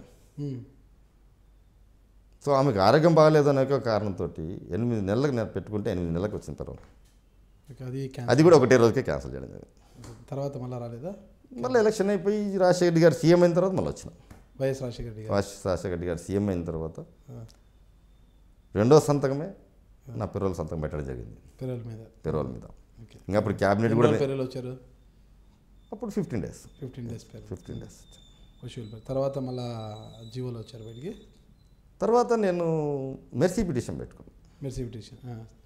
మెర్సీ పిటిషన్ యాక్చువల్గా ప్రొడ్యూస్ ద గవర్నర్కు మేము రిప్రజెంటేషన్ పెట్టుకున్నాం. అన్యాయమైన కేసు, నాకు పరిస్థితి కుటుంబ పరిస్థితి బాగలేదు, నాకు ఈ కేసులో ఇట్లా సుప్రీంకోర్టులో 10 years కన్వెక్షన్ అయింది, ఇప్పటికీ నేను 4 ఏళ్ళు 5 ఏళ్ళు దాటిపోయి వచ్చింది కాబట్టి అవకాశం ఇవ్వండి అని చెప్పేసి 2005లో గవర్నర్కు రిప్రజెంటేషన్ పెట్టాను. గవర్నర్కు పంపించిన ఏదైనా కానీ గవర్నమెంట్కి వస్తుంది. గవర్నమెంట్ నుంచి 3 డిపార్ట్మెంట్లు ఎంక్వైరీ చేస్తుంది, పోలీస్, రెవెన్యూ అండ్ ప్రొవిజన్. 3 డిపార్ట్మెంట్లు ఎంక్వైరీ చేసి దాదాపు అది 11 నెలలు పట్టింది నాకు ప్రాసెస్. 3 డిపార్ట్మెంట్లు ఎంక్వైరీ చేసి ఎవరంతా మన ప్రవర్తన మంచిది, ఎక్కడే కానీ మంచోడు, ఎవరికి హాని చేసింది లేదు, ఎవరిని ఇబ్బంది పెట్టింది లేదు, స్వతహాగా ఒక పార్టీకి నిలబడినందుకోసం ఈయన మీద తప్పుడు కేసులు బనాయించడం జరిగింది తప్ప ఇంకోటి కాదు అని చెప్పేసి అన్ని రకాలుగా ఎంక్వైరీలు పూర్తయి క్యాబినెట్ ఆమోదం తెలిపి క్యాబినెట్ తర్వాత గవర్నర్ దగ్గరికి కూడా గవర్నర్ గారు పాలడానిచ్చారు. అది ఏ సంవత్సరంలో బయటకు వచ్చారు మీరు? 2006లో అంత ఐడియా లేదు, 2006లో వచ్చిన తర్వాత ఇంకేం కేసులు లేవంటారా? నాకు 98లో ఇది లాస్ట్ ఈ కేసులే, 98 తిరుపతి కేసు వరకే లాస్ట్. తర్వాత కేసులు ఏమి లేవు, జైలు నుంచి బయటకు వచ్చినాక ఇంకేం కేసులు లేవు, క్లీన్గా క్లీన్. అంటే ఒక్కటి చెప్పండి, నేరుగా ఫ్యాక్షన్లో ఉన్నప్పుడు ఈ గొడవల్లో ఎప్పుడైనా మీరు నేరుగా కత్తులు పట్టుకొని ప్రత్యర్థుల మీదకి వెళ్ళడం కానీ బాంబులు విసరడం కానీ ఏమైనా చేశారా? అటువంటిది లేనే లేదు. నేను ప్రతి ఒక్కరికి కూడా చెప్పేవాడిని, గొడవలు పెట్టుకోవద్దండి, పిల్లల పిల్లలతో హ్యాపీగా ఉండండి, ఎవరికి ఇష్టం ఉన్న లేకుండా వాళ్ళు ఎంటకు తీరండి, ఊళ్ళో గొడవలు పెట్టుకోవద్దని నేను మొదటి డే 1 నుంచి ప్రతి ఊళ్ళో చెప్పినాం. తెలుగుదేశం పార్టీలో ఉన్న నాయకులకు కూడా నీకు రాజశేఖర్ మీద ప్రేమ ఉంది, రాజశేఖర్ 10 రూపాయలు ఇస్తే నువ్వు 10 వేసుకొని పంచు, ఇంటింటికి కాళ్ళు పట్టుకొని ఓట్లు వేయించుకో, కానీ ఊళ్ళో గొడవలు పెట్టుకోకండి, ఎలక్షన్ రోజు ఎలక్షన్ చేయండి, మరుసటి రోజు మీరు కలిసి ఉండండి, ఊరు బాగుపడుతుంది. అట్లా ప్రతి ఊర్లో ప్రతి లీడర్కి నేను చెప్పేవాడిని. ఎక్కడ కూడా నేను గొడవ పెట్టడానికి కానీ కొట్లాడడానికి కానీ ఎంకరేజ్ చేసేవాడిని కాదు. కాకపోతే రాజకీయంగా వ్యతిరేకంగా నిలబడడానికి కేసులు అవి వచ్చినాయి తప్ప నాకంతా నేను ఎప్పుడు కూడా ఎవరిని కూడా ప్రోత్సహించింది కానీ ఎక్కడెక్కడ ఇది చేసింది కానీ లేదు. మొత్తం మీద అయితే ఎన్నో ఒడిదుడుకులు, ఎన్నో అక్రమ కేసులు, ఎన్నో ఇది చేసి మీరు జైలు పాలై జైలు జీవితాన్ని అనుభవించి ఒక ప్రశాంత జీవనాన్ని గడుపుతున్నారు. అంటే రాజకీయంగా ఇప్పుడిప్పుడే బాగా రాణిస్తున్నారు. జిల్లా అధ్యక్ష పదవి కూడా వైఎస్ఆర్సీపీ నుంచి మీరు బాధ్యతలు చేపట్టారు. ఈ ఫ్యాక్షన్ వద్దు, ఎంతోమందికి చెప్తున్నారు ఫ్యాక్షన్ జీవితం లేకపోవద్దండి, ఎవరు అసలు శత్రువు కూడా జైలుకు వెళ్ళకూడదని మీరు భావిస్తున్నారు. అసలు ఫ్యాక్షన్ వద్దు అనుకుంటున్న తరుణంలో పెద్ద అగాధం ఏర్పడింది మీ పార్టీలో. అంటే పత్తికొండ మీ పార్టీ సమన్వయకర్త చెరుకులపాడు నారాయణ రెడ్డి హత్య జరిగింది. దీని గురించి ఏమంటారు మీరు? అసలు హత్య వెనుక ఉన్న పాత్రధారులు ఎవరు, సూత్రధారులు ఎవరు అని మీ పార్టీ వాళ్ళు భావిస్తున్నారు? పాతదారులు అనేది ఏమని కాదు, యాక్చువల్గా అంటే నారాయణ రెడ్డి కూడా మొదటి నుంచి కూడా అంటే నాకు ఈ మధ్యకాలంలో నుంచి భాస్కర్ రెడ్డి గారు కాంగ్రెస్లో ఉన్నప్పటి నుంచి మాకు పరిచయం నారాయణ రెడ్డి గారు. ఆయన చెప్పేవాడు పెద్దలు ఏదో జరుగుతుంది, వద్దు కాము ఉందాం ప్రశాంతంగా ఉందాం అని చెప్పుకుంటూ వచ్చేవాడు. మొన్న వైఎస్ఆర్ పార్టీలోకి వచ్చిన తర్వాత కూడా అతను ఎప్పుడు కూడా గొడవలకు కానీ ఇంకోటి కానీ పోకుండా జాగ్రత్తగా ఉంటూ ఎవరు గొడవలు వద్దు ప్రశాంతంగా ఉందామని చెప్పుకుంటూ వచ్చేవాడు. అది ఏం జరిగిందో ఒక 2 నెలల నుంచి అతను నన్ను చంపడానికి ప్రయత్నం చేస్తున్నారు అని చెప్పున్నారు. సో దాంట్లో అతను పోలీస్ వారిని అడగడం జరిగింది రక్షణ కల్పించమని. తర్వాత మధ్యలో ఒకసారి కోర్టుకు పోయి కూడా గన్మ్యాన్ తెచ్చుకోవడం జరిగింది. ఏదో చిన్న కారణం చెప్పేసి మళ్ళీ ఆ గన్మ్యాన్ కూడా తీసేయడం జరిగింది. సో ఇప్పుడున్న పరిస్థితుల్లో వాస్తవంగా తెలుగుదేశం వాళ్ళు అనామకుడు మండల అధ్యక్షుడు కానివాడు ఎమ్మెల్యేగా నిలబడి ఓడిపోయిన వాళ్ళకు గన్మెన్లు ఇస్తున్నారు. ఒక్కొక్క ఎమ్మెల్యేకి ఇద్దరిని ఇస్తున్నారు, జీపులు పెట్టి సైరన్లు పెట్టి తొలకపోతున్నారు. వైఎస్ఆర్ పార్టీ ఎమ్మెల్యేలకు ఒక గన్మ్యాన్ ఇస్తారు. ప్లస్ వైఎస్ఆర్సీపీలో కాకుండా ఇన్ఛార్జీలు కానీ కొంతమంది ముఖ్యమైన లీడర్లకు ఎవరికైనా గన్మ్యాన్ కావాలంటే కూడా ఇవ్వడం లేదు. ఇది పూర్తిగా ప్రభుత్వం కక్ష సాధింపు చర్యలనే కనపడుతుంది. సో ఈ మర్డర్ వెనుక కూడా ప్రభుత్వం యొక్క సపోర్ట్ ఉంటుంది అనుకుంటున్నాం. ఎందుకంటే మా నాయకుడు జగన్మోహన్ రెడ్డి గారు 18 అలా అందరు గెలవాలనే ఉద్దేశంతో ఇప్పటికే క్యాండిడేట్లను మ్యాక్సిమం సెలెక్ట్ చేసి గడప గడపకు వైఎస్ఆర్ అనే ప్రోగ్రాం పెట్టి గతంలో చంద్రబాబు నాయుడు ఎలక్షన్లో ఇచ్చిన హామీలన్నీ మోసపూరితమైన హామీలని అవన్నీ చేసి ప్రజల్లో తీసుకొని పోవడం జరుగుతుంది. దాంట్లో మా జిల్లాలో చురుగ్గా చెరుకులపాటి నారాయణ రెడ్డి కూడా తిరిగాడు. జిల్లాలో అందరూ తిరుగుతున్నారు. చాలా చురుగ్గా బాధ్యత తీసుకుని తిరిగి ఈరోజు యాక్చువల్ ఈరోజు నిన్నటితో ఆయనది పత్తికొండ తాలూకాలో ప్రతి గ్రామంలో తిరిగినా అనిపించుకునేది అయిపోయింది. అనుకోకుండా 30వ తారీఖు కూడా ప్లీనరీ కాన్ఫరెన్స్ అంతా పెట్టుకొని ఒక ప్లీనరీ లాగా పెట్టి మంచి సభ ఏర్పాటు చేయాలనే ఉద్దేశంతో అతను దాదాపు 10 రోజుల నుంచి కూడా దీని మీద తిరుగుతా ఉన్నాడు. సో ఈ తిరగడం వల్ల ప్రత్యర్థులు కొంతమంది అతన్ని ఒక అడ్వాంటేజ్గా తీసుకుని మర్డర్ చేయడం జరిగింది. సో దీనికి నాకు తెలిసి పూర్తిగా ప్రభుత్వం అండ ఉంటుంది. ఇప్పుడు ప్రతి ప్రభుత్వం మారినప్పుడు ఈ హత్యలు జరగడం అనేది రివాజుగా మారిపోతుంది. రేపు కాంగ్రెస్ గవర్నమెంట్లో ఉన్నప్పుడు టీడీపీ వారు హత్య కావింపబడ్డారు, టీడీపీ వారు ఉన్నప్పుడు కాంగ్రెస్ వారు హత్య కావింపబడ్డారు. ఇప్పుడు నెక్స్ట్ వైసీపీ వస్తే కూడా ఇలాంటి హత్యలు ఆగిపోతాయి అని ఎవరు చెప్పలేరు. ఇది మిత్తంగా కూడా ఎవరు చెప్పలేరు. వైసీపీ ప్రభుత్వం రాష్ట్రంలో ఏర్పాటు అయితే ఖచ్చితంగా ఇలాంటి రాజకీయ హత్యలు కావచ్చు, వర్గ పోరు కావచ్చు, వర్గాల మధ్య హత్యలు కావచ్చు ఆగుతాయి అనేసి ఎవరు చెప్పలేరు. అయితే ఇక్కడ నారాయణ రెడ్డికి అవతల ప్రత్యర్థి వర్గం ఎవరు వాళ్ళు హత్యలు చేశారు, కానీ దీన్ని ప్రభుత్వానికి ఎందుచేత ఆపాదిస్తున్నారు? ఈడ మీరు అన్నట్లు వైఎస్ఆర్ పార్టీ రేపు అధికారంలోకి వస్తే మర్డర్లు చేసిన మొదటి నుంచి మా జగన్మోహన్ రెడ్డి గారు వాస్తవంగా రాజశేఖర రెడ్డి గారి మీద జగన్మోహన్ రెడ్డి గారు నింద మోపుతున్నారు తప్ప వాళ్ళు ఏ రోజు కూడా ఎంకరేజ్ చేసిన వాళ్ళు కాదు. ఈరోజు రాజశేఖర రెడ్డి గారు తండ్రిని చంపిన వాళ్ళు బయట ఉన్నారు కదా, రాజశేఖర గారు ముఖ్యమంత్రి 5 ఏళ్ళు ఉన్నారు కదా, వాళ్ళ మీద ఏమన్నా అతడి చేశాడా? 2005లో వైఎస్ రాజశేఖర రెడ్డి గారు సీఎంగా ఉన్నప్పుడు అనంతపురం జిల్లా మాజీ మంత్రి పరిటాల రవీంద్ర, అంటే అనంతపురం ఎమ్మెల్యే పెనుకొండ ఎమ్మెల్యే పరిటాల రవీంద్ర హత్య చేశారు. దాంట్లో ప్రభుత్వం హస్తం ఉందని అప్పట్లో టీడీపీ వారు ఆరోపించారు. ఆ దాంట్లో వాస్తవం ఉందంటారా లేదంటారా? వాస్తవం లేదు. రాజశేఖర రెడ్డి గారు ఏ రోజు కూడా ఎంకరేజ్ చేసినాడు కాదు. ఈ రోజు చంద్రబాబు అంటే ప్రభుత్వం హస్తం ఉంది అనడంలో ఎంతవరకు వాస్తవం ఉందంటారు? ఈడ పక్షపాతం ఈడ కనపడుతుంది. ఇప్పుడు తెలుగుదేశం ఎమ్మెల్యేనా ఒకరే కదా, ఎమ్మెల్యే కదా, వైఎస్ఆర్ పార్టీ ఎమ్మెల్యేనా కూడా వాళ్ళందరూ కూడా అసెంబ్లీలో అయితే ఇద్దరు సమానమైన వ్యక్తులే కదా. వారికి 2 గన్మెన్లు ఇచ్చి ఈడ ఒక గన్మెన్ ఇవ్వడానికి కారణం ఏమి? ప్రభుత్వము పక్షపాతాన్ని ఎమ్మెల్యేలకనే చూపిస్తుంది. స్టార్టింగ్ కింది స్థాయికి ఎందుకు రాదు? ఎందుకంటే ఇక్కడ కర్నూలు జిల్లాలో 14లో 11 వైఎస్ఆర్సీపీ గెలిచింది. సో టోటల్గా 3 సంవత్సరాల నుంచి కూడా చంద్రబాబు నాయుడు ఈ జిల్లాకు వచ్చిన తెలుగుదేశం వల్ల తిట్టుకుంటున్నారు, మీరు 3 సీట్లే గెలుచుకున్నారు, మిగతా గెలుచుకోలేకపోయినారు అని. సో ఆయన వల్ల ఒత్తిడి జరుగుతుంది. నాకు ఆ ఒత్తిడి వల్ల వాళ్ళ ఆధిపత్యం కోసం కొన్ని చేయాల్సింది వస్తుంది. గతంలో ఫ్రాక్షన్ అనేది ఈ కంట్రోల్ మొదటి నుంచి ఇప్పటిది కాదు, దాదాపు రాజశేఖర రెడ్డి గారు, చంద్రబాబు నాయుడు గారు, భాస్కర్ రెడ్డి గారి కంటే ముందు నుంచి ఉంది ఫ్రాక్షన్ జిల్లాలో. ఇది ఎవరు పెంచి పోషించి కాదు, గ్రామాల్లో ఆధిపత్యం కోసం జరుగుతావచ్చు. కర్నూలు జిల్లాలో అటువంటిది తర్వాత రాజకీయ నాయకుల మధ్యలో వచ్చింది. ఆ రాజకీయాల మధ్యలో వచ్చినప్పుడు ఈ ఇన్వాల్వ్మెంట్ ఎవరిది వచ్చింది? క్రిమినల్ హైయర్స్ వచ్చారు. ఎక్కడ కూడా నాకు నువ్వు శత్రువు అయితే నేను రైట్ పోయి పొడిచేటోని కాదు, ఎవరికి రక్షణ 50 ఇచ్చి అట్లా చేసింటారు. అటువంటి వ్యవస్థను పూర్తిగా మాఫీ చేసేయడానికి ప్రయత్నం చేశారు. సీతారామచంద్ర గారు ఎస్పీ గారు ఉన్నప్పుడు క్రిమినల్ వల్ల ఇది జరుగుతుంది, ఈ క్రిమినల్స్ని తీసేసి అయిపోతుంది అని చెప్పేసి మ్యాక్సిమం జిల్లాలో ఎంతమంది ఈ క్రిమినల్ హైయర్స్ ఉన్నారో వాళ్ళందరినీ ఏరి కూడా తీసేయడం వల్ల ఈరోజు 10 ఏళ్ళు జిల్లాలో ప్రశాంతంగా ఉంది. అదే 2004 నుంచి 14 వరకు 10 సంవత్సరాలు ఎక్కడ ఫ్రాక్షన్ పట్టలేదు. అదే సీతారామాంజనేయులు గారి హయాంలో కపట్రాల వెంకటప్ప నాయుడు హల్చల్ ఉన్నప్పటికీ అతను ఏం చేయలేకపోయినారు కదా. నాకు అర్థం కాలేదు. అదే సీతారామాంజనేయులు గారు ఎస్పీగా ఉన్నప్పుడు కపట్రాల వెంకటప్ప నాయుడు గారు ఆ రోజు ఆధిపత్యం ఉండింది. అంటే అదే సీతారామాంజనేయులు గారు మునిరంగడు కపట్రాల వెంకటప్ప నాయుడు ప్రత్యర్థి మునిరంగడునైతే ఎన్కౌంటర్ చేయగలిగారు తప్పితే కపట్రాల వెంకటప్ప నాయుడిని ఏమీ చేయలేకపోయారు. అప్పుడు అది ఏమంటారు, దాని గురించి ఏమంటారు? అప్పుడు పరిస్థితుల ప్రకారం వాళ్ళ పోలీసు వాళ్ళ నిర్ణయము పరిస్థితుల ప్రకారం ఉంటుంది. మీరు సీతారామంజల్ గారు చేసిన విషయాన్ని మీరు చెప్తున్నారు కదా, క్రిమినల్స్ అంతా ఏరు వేస్తూ వస్తున్నారని. అదే కోవలో కపట్రాల వెంకటప్ప నాయుడుని ఎందుకు ఏరు వేయలేకపోయారు అప్పట్లోనే? వెంకటప్ప నాయుడు క్రిమినల్ కానీ ఐఐటి అసోసియేషన్ అని చెప్తున్నాను. ఫ్రాక్షన్ లీడర్ ఆయన, క్రిమినల్ మర్డర్ కాదు చేసే మనిషి కాదు. ఒక వర్గానికి ఫ్రాక్షన్గా లీడర్ ఆయన. సో అటువంటి వ్యక్తుల జోలికి పోకపోయి ఉండొచ్చు. అటువంటి వ్యక్తుల జోలికి ఎవరు కూడా పోలేదు. ఎంతసేపు ఉన్నా ఎక్కడ కిల్లర్స్ ఉన్నారో, కాంటాక్ట్ డబ్బులు తీసుకొని మర్డర్లు చేస్తున్నారో వాళ్ళందరినీ ఏర్పరిస్థితి వచ్చాడు.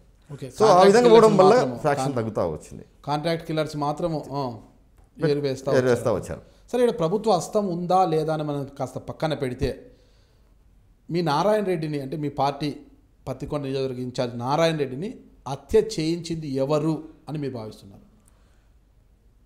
నారాయణ రెడ్డి స్వతహాగా దాదాపు 2 నెలల కిందట కనుకో కోర్టుకి వేయడం అనుకో, ఎస్పీ గారికి ఇచ్చే రిప్రజెంటేషన్ అనుకో, ఏదైనా కానీ ఆయన ఒకటే చెప్తున్నాడు, శ్యాంబాబు ప్రోత్సాహంతో నన్ను చంపడానికి ప్రయత్నం చేస్తున్నారు. శ్యాంబాబు కే కృష్ణమూర్తి గారు అబ్బాయి అనే పేరు మీదనే అతని ప్రోత్సాహంతో నన్ను చంపడానికి ప్రయత్నం చేస్తున్నారు. నా చావుకు నన్నంటూ చంపితే శ్యాంబాబే కారకుడు అని చెప్పేసి అతను దాదాపు 2-3 నెలల నుంచి కూడా లిఖితపూర్వకంగా రైట్ చేయడం జరిగింది. సో ఏం జరుగుతుంది, ఎలా జరుగుతుంది అనేది పక్క ప్లాన్తో చేసిన మర్డర్ కాబట్టి ఈరోజు యాక్సిడెంటల్ జరిగిన మర్డర్ కాదు. చాలా ప్లాన్డ్గా ప్రీ ప్లాన్డ్గా చేసినారు కాబట్టి అంటే ఎప్పటి నుంచో జరుగుతుంది. సో ఈ ప్లాన్ జరిగేదాన్ని వ్యవస్థ, పోలీస్ అనుకోండి, ఇంటెలిజెన్స్ అనుకోండి, ఫ్రాక్షన్ జోన్ కమిటీ అనుకోండి, వాళ్ళని కంట్రోల్ చేసింటే ఈ మర్డర్ ఆపేది. పోలీస్ వ్యవస్థ అటువంటి ఆలోచన చేయలే. సో ఈరోజు నారాయణ రెడ్డి బలి కావాల్సిన పరిస్థితి వచ్చింది. అంటే ఇప్పుడు మీరు గవర్నర్కి ఇచ్చిన ఫిర్యాదులో ఏమని కోరారు? అంటే ఎవరి హస్తం ఉందని, ఎవరి ప్రోద్బలం ఉందని అన్నారు. మేము ఈరోజు గవర్నర్ ఈ హస్తాలు ఎవరి ప్రోద్బలం చేయలేదు. ఈ పోలీసు సరైన న్యాయం చేయలేదేమో, సిబిఐ ఎంక్వైరీ ఇవ్వండి, సిబిఐ ద్వారా దీన్ని ఎంక్వైరీ చేయించి ఈ మర్డర్ను పూర్తి ఎవరైతే ఉన్నారో, ఎవరైతే ఇన్వాల్వ్మెంట్ ఉన్నారో వాళ్ళని బాధ్యులు చేసి కేసును చేయాలని చెప్పేసి కోరడం జరిగింది. సిబిఐ మీద నమ్మకం ఉందా మీకు? సిబిఐ మీద నమ్మకం ఉంది. పత్తికొండ నారాయణ రెడ్డి హత్య మీ పార్టీకి తీరని లోటుగానే కనిపిస్తోంది. అంటే పత్తికొండలో నెక్స్ట్ ప్రత్యామ్నాయం ఎవరు అనుకుంటున్నారు? అసలు పత్తికొండలో నారాయణ రెడ్డి కుటుంబానికి మీరు ఎలాంటి భరోసా కల్పిస్తున్నారు మీ పార్టీ నుంచి? మీరు జిల్లా అధ్యక్షుడిగా ఉన్నారు ప్రస్తుతము. ఒక జిల్లా అధ్యక్షునిగా పార్టీ నుంచి ఎలాంటి భరోసా కల్పిస్తున్నారు? దాని విషయం ఖచ్చితంగా, ఎందుకంటే జరిగిపోయిన నిర్ణయమే కాబట్టి కుటుంబ సభ్యులందరూ బాధల్లో దాంట్లో ఉన్నారు. ఎవరు కాకుండా 2 రోజులు 3 రోజులు అయిపోయిన తర్వాత కుటుంబ సభ్యులతో కూర్చొని మాట్లాడి, నిన్న మా అధ్యక్షుడు జగన్మోహన్ రెడ్డి గారు వచ్చినప్పుడు కూడా వాళ్ళ కుటుంబ సభ్యులతో మాట్లాడండి అంటే ఇప్పుడు వద్దులేనా, వాళ్ళు తర్వాత మాట్లాడదామని కూడా చెప్పడం జరిగింది. టచ్ చేశాం. ఇప్పుడు ఎందుకు దినవారాలు అయిపోయినాక కూర్చుందాం లేనా మాట్లాడదాం అన్నారు. అయినా మా అధ్యక్షుడు చెప్పారు 3 days తర్వాత మళ్ళీ పోయి ఆ ఇంట్లో కూర్చొని మాట్లాడరండి అని నన్ను, మా అబ్జర్వర్ అనంత వెంకటరామరెడ్డి గారిని, ఇద్దరికి జగన్మోహన్ గారు కూడా చెప్పడం జరిగింది. వీలైతే చిరతమ్మను కూడా పిలుచుకోపో, అక్క శ్రీదేవి అక్కతో మాట్లాడించు, ఆ చిరతమ్మను చూస్తే ఒక ధైర్యం ఉంటుంది ఆమె కూడా అని చెప్పడం కూడా జరిగింది. సో ఈ 4-5 రోజుల తర్వాత ఆయన కుటుంబంకు మాకు ఎట్టి పరిస్థితుల్లో జగన్మోహన్ రెడ్డితో అటాచ్ అయినలో మేము ప్రతి ఒక్కరం కూడా ఆ కుటుంబ సభ్యులము. రాజశేఖర రెడ్డి గారు మాకు తండ్రితో సమానము, ఆ విధంగానే ఉండాలా అనే అభిప్రాయంతో నేను ఏ విధంగా ఉన్నానో నారాయణ రెడ్డి గారు కూడా అటే ఉన్నారు. సో మా పార్టీ ఆ కుటుంబ సభ్యుల్లో ఒకరు వాళ్ళు కూడా అని చెప్పి ఉద్దేశంతో మా సాయశక్తుల పార్టీ పరంగా అన్ని రకాలుగా మా అధ్యక్షుల గారికి చెప్పి ఆ కుటుంబానికి అన్ని రకాలుగా అండగా ఉంటామని చెప్పి తెలుసు. నారాయణ రెడ్డి గారి భార్య, అంటే ఎవరైతే హత్య గాయపడ్డారో నారాయణ రెడ్డి గారి భార్య శ్రీదేవి గారికి ఏమైనా ఇన్ఛార్జ్ పదవి ఇచ్చే అవకాశం ఉందంటారా? ఈ ఇన్ఛార్జ్ అనేది ఇప్పుడు అనుకోలేదు. ఇంకా వాళ్ళ ఇంట్లో అందరితో కూర్చొని, ఎందుకంటే వాళ్ళు నారాయణ రెడ్డి గారికి ఒక బ్రదర్ ఉన్నారు ప్రదీప్ రెడ్డి గారు, తర్వాత చిన్న తమ్ముడు గారు ఉన్నారు, తర్వాత వాళ్ళ జాయింట్ ఫ్యామిలీ, ప్రస్తుతం వాళ్ళగా జాయింట్ ఫ్యామిలీ కాబట్టి వాళ్ళందరి కుటుంబ సభ్యులను కూర్చొని మాట్లాడదామని నిర్ణయం చేశారు. అసలు శ్యాంబాబుకి ఇక్కడ కే కృష్ణమూర్తి వాళ్ళు ఉండేది కర్నూలు, ఆయన చూసే పత్తికొండ ఉండేది. అంటే వీళ్ళిద్దరికీ ఎందుకు ఈ ఫ్యాక్షన్ గొడవలు వచ్చాయంటారు? ఈ వర్గ విభేదాలు ఎందుకు వచ్చాయంటారు వీళ్ళిద్దరికి? వాస్తవంగా కేఈ ఫ్యామిలీలు కానీ కోట్ల ఫ్యామిలీ కానీ ఎప్పుడు నుంచో రెండు కుటుంబాలు రాజకీయంగా ఉన్నాయి. ఊర్లో ఎక్కడో సొంతంగా ఉండి గొడవలు ఉండి చేసుకున్న వాళ్ళను వీళ్ళు వస్తే ఏ పార్టీ వాళ్ళు పోలీసు సరెండర్ చేయడమో ప్రొటెక్షన్ చేయడం అంతవరకు చేసేవాళ్ళే తప్ప ఏ రోజు కూడా కేసులు ఇన్వాల్వ్ అయిన వాళ్ళు కాదు. కానీ ఈరోజు అనుకోకుండా రేపు ఎమ్మెల్యేగా నిలబడాలా అనే ఒక ఆలోచనతో శ్యాంబాబు పత్తికొండ నియోజకవర్గం తిరగడం వల్ల ఈ చిన్న వయసులో తెలియక కొంతమంది మాటలు విని ఏదైనా చేసిండొచ్చేమో అనే అభిప్రాయం కూడా నేను, ఎందుకంటే ఎంతమంది ఆడ కనపడారో అభిమానులు, నారాయణ రెడ్డి గారి అభిమానులు, ప్రతి ఒక్కరిని కూడా శ్యాంబాబు పేరు చెప్పడం జరుగుతుంది. అది ఎందుకు అంత ఈజీగా పబ్లిసిటీ వచ్చిందో తెలియదు. సో ఈ ప్రతి ఒక్కరు కూడా అతని ప్రోత్సాహంతో చంపారు అన్నది వస్తుంది. సో ఎంతవరకు ఇన్వాల్వ్మెంట్ అయితే నాకు తెలిసి ఆ కుటుంబాలు ఎప్పుడు ఎంకరేజ్ చేసినవి కాదు. ఎవరైనా కానీ చేస్తుంటే వాళ్ళ కోసం పోలీస్ సరెండర్ చేయడమా, బెయిల్ కోసం లాయర్లు పెట్టడమా, ఇటువంటి పని చేశారు తప్ప ఎక్కడ డైరెక్ట్గా రెండు కుటుంబాలు ఎంకరేజ్ చేసేది కాదు. ఒక్కసారిగా ఎదురుదెబ్బ ఈ ఫ్యాక్షన్ హత్య ఒకసారి చూసిన తర్వాత అంటే మీ పాత రోజులు ఏమైనా మీకు గుర్తుకొచ్చాయా? అంటే ఇటువంటి ఇన్సిడెంట్లు మాకు ఎప్పుడు లేదు. అనుకోకుండా తప్పుడు కేసులు పెడుతూ వచ్చినారు మా మీద. సరే, ఒకటి అర్థం కాలేదు. బైరెడ్డి రాజశేఖర రెడ్డి గారి ఎత్తుగడలకు కావచ్చు, ఆయన ప్రణాళిక కావచ్చు, ఆయన బలం ముందు తట్టుకోలేక మీరు అక్రమ కేసుల్లో ఇరుక్కొని జైలు పాలయ్యారని చెప్తున్నారు. అలాంటి మీరు అదే బైరెడ్డి రాజశేఖర రెడ్డి గారి మీద మీ భార్య గౌరు చరితారెడ్డి గారిని 2004 ఎలా పోటీకి నిలపగలిగారు? మీ ధైర్యం ఏంటి? యాక్చువల్గా మొదటి నుంచి కూడా నేను సర్వెంట్స్ పబ్లిక్ మేము సర్వ్ చేసి వస్తున్నాం. గతంలో మా ఫాదర్ ఉన్నప్పుడు దీన్ని నందికొట్టు హెడ్క్వార్టర్లో ఉండి ఎవరికి ఏ అవసరం వచ్చినా సర్వీస్ చేశారు. నేను 85 నుంచి నందికొట్టులో ఉండి, మేము అప్పుడు నందికొట్టులో ఫ్యామిలీ ఉండేవాడిని. ఎవరేమో వచ్చినా మా శాయశక్తిలో ఆఫీసులో పోలీస్ స్టేషన్లో ఏదైనా ఉంటే చేయించుకుంటే వాళ్ళని ఆ విధంగా ప్రతి ఒక్కరికి మేము హెల్ప్ చేసుకుంటూ వచ్చినాం. వ్యాపారపరంగా మనకు అన్ని రకాలుగా ఆఫీసర్లతో సంబంధాలు ఉన్నాయి కాబట్టి ఎవరికి ఆపదక్కర వచ్చినా వస్తున్నాం. 1-2 మా ఎలా వ్యాపారంగా ఫైనాన్స్ అవసరం ఉంటే సాయం చేసేవాళ్ళం. సో ఈ విధంగా పరిచయాలు ఉన్నాయి. నాకు నందికొట్టు తాలూకాలో బంధువర్గం నాకు చాలా ఎక్కువ. నాకు ప్రతి ఊర్లో నా బంధువులే ఉన్నారు. సో నాకు ఇబ్బంది ఏం రాలేదు. దాదాపు గిడ్డారెడ్డి గారు ఎలక్షన్లు నిలబడినప్పుడు 94లో 28 గ్రామాల్లో మాకు ఏజెంట్ లేరు. మొత్తం బైరెడ్డి రాజశేఖర రెడ్డి 2 గుంపులు ఆ గ్రామాల్లో ఆయనంటేనే ఉన్నాయి. 99 ఎలక్షన్లో నేను నిలబడినప్పుడు 11 గ్రామాల్లో నాకు ఏజెంట్లు లేరు. ఆ ఊరు ప్రచారం కూడా పోలే నేను. అంటే బైరెడ్డి రాజశేఖర రెడ్డి భయపడి కాదు, ఆ ఊరిలో నానే మనిషి లేడు, నాకు సపోర్టుగా నేనున్నా మనిషి లేడు. ఎందుకంత భయము బైరెడ్డి రాజశేఖర రెడ్డి గారు అంటే అతను వాస్తవంగా 10 ఏళ్ల పాటు చాలా క్రూరంగా రైతు వ్యవస్థను నాశనం చేసినాడు. ఊరు 4 తాగుబోతులు ఉంటే చాలు అనేవాడు అతను. నందికొట్కూరు తాలూకా పూర్తిగా రైతుకు సంబంధించిన గ్రామాలన్నీ. ఏ ఊర్లో కూడా గొడవలు పెట్టుకునేవి కాదు. కేవలం ఆయన వచ్చిన తర్వాతనే నాకు ఎవరు ఎదురుండకూడదు, నా సామ్రాజ్యమే ఉండాలా, అందరు నా కిందనే ఉండాలా అనే ఒకే ఒక ఆలోచనతో నందికొట్కూరు వ్యవస్థను నాశనం చేశారు. దాన్ని ఎదుర్కొంటూ ఎక్కడ కూడా గ్రామాల్లో గొడవలు లేకుండా శాంతియుతంగా ఉండాలని నేను చెప్పుకుంటూ ముందుకోవడం జరుగుతుంది. సో నా మీద ఆ విధంగా సింపతి వచ్చింది. రెండోది, ఈ కేసులో నేను ప్రతి ఒక్కరు కూడా నందికొట్టు తాలూకాలో బాధపడ్డాను. బైరెడ్డి రాజశేఖర రెడ్డి వర్గంలో ఉన్న వాళ్ళు కూడా ఇది అన్యాయంగా వెంకటరెడ్డిని ఇరికియడం అని. సో ఆ సింపతి 2004లో మాకు భార్య మీద చూపించారు. ఎంత మెజార్టీతో గెలిచారు? దాదాపు 14,000 మెజార్టీ గెలిచాం. ఓకే, ఏం గొడవలు జరగలేదు? ఎక్కడ గొడవలు లేదు, పీస్ఫుల్గా జరిగారు. ఆ టెన్షన్ మీరు జైల్లో ఎలా ఉన్నింది? జైల్లో నేను ఎప్పుడు టెన్షన్ ఏం పడేవాడిని కానీ నేను యాక్చువల్గా భార్య ఎన్నికల్లో నిలబడింది, ఏం జరుగుతుందో ఏమన్నా టెన్షన్? నేను బేసికల్గా ఆర్ఎస్ఎస్ స్టూడెంట్ చిన్నప్పటి నుంచి. ఓకే, నేను చదివింది శిశు మందిర్లో. ఓకే, సో నాకు శిశు మందిర్లో నాకు నేర్పించిన యోగా అభ్యాసం అనుకోండి, ఈ స్టడీ బుక్కులు చదివేది కానీ దీనిల వల్ల నేను చాలా వరకు ప్రశాంతంగా ఉండడానికి జైలు ఎక్కడ కూడా ఇది చేస్తాను. మీరు సరస్వతి విద్యా మందిర్? నేను శిశు మందిర్లో చదివాను.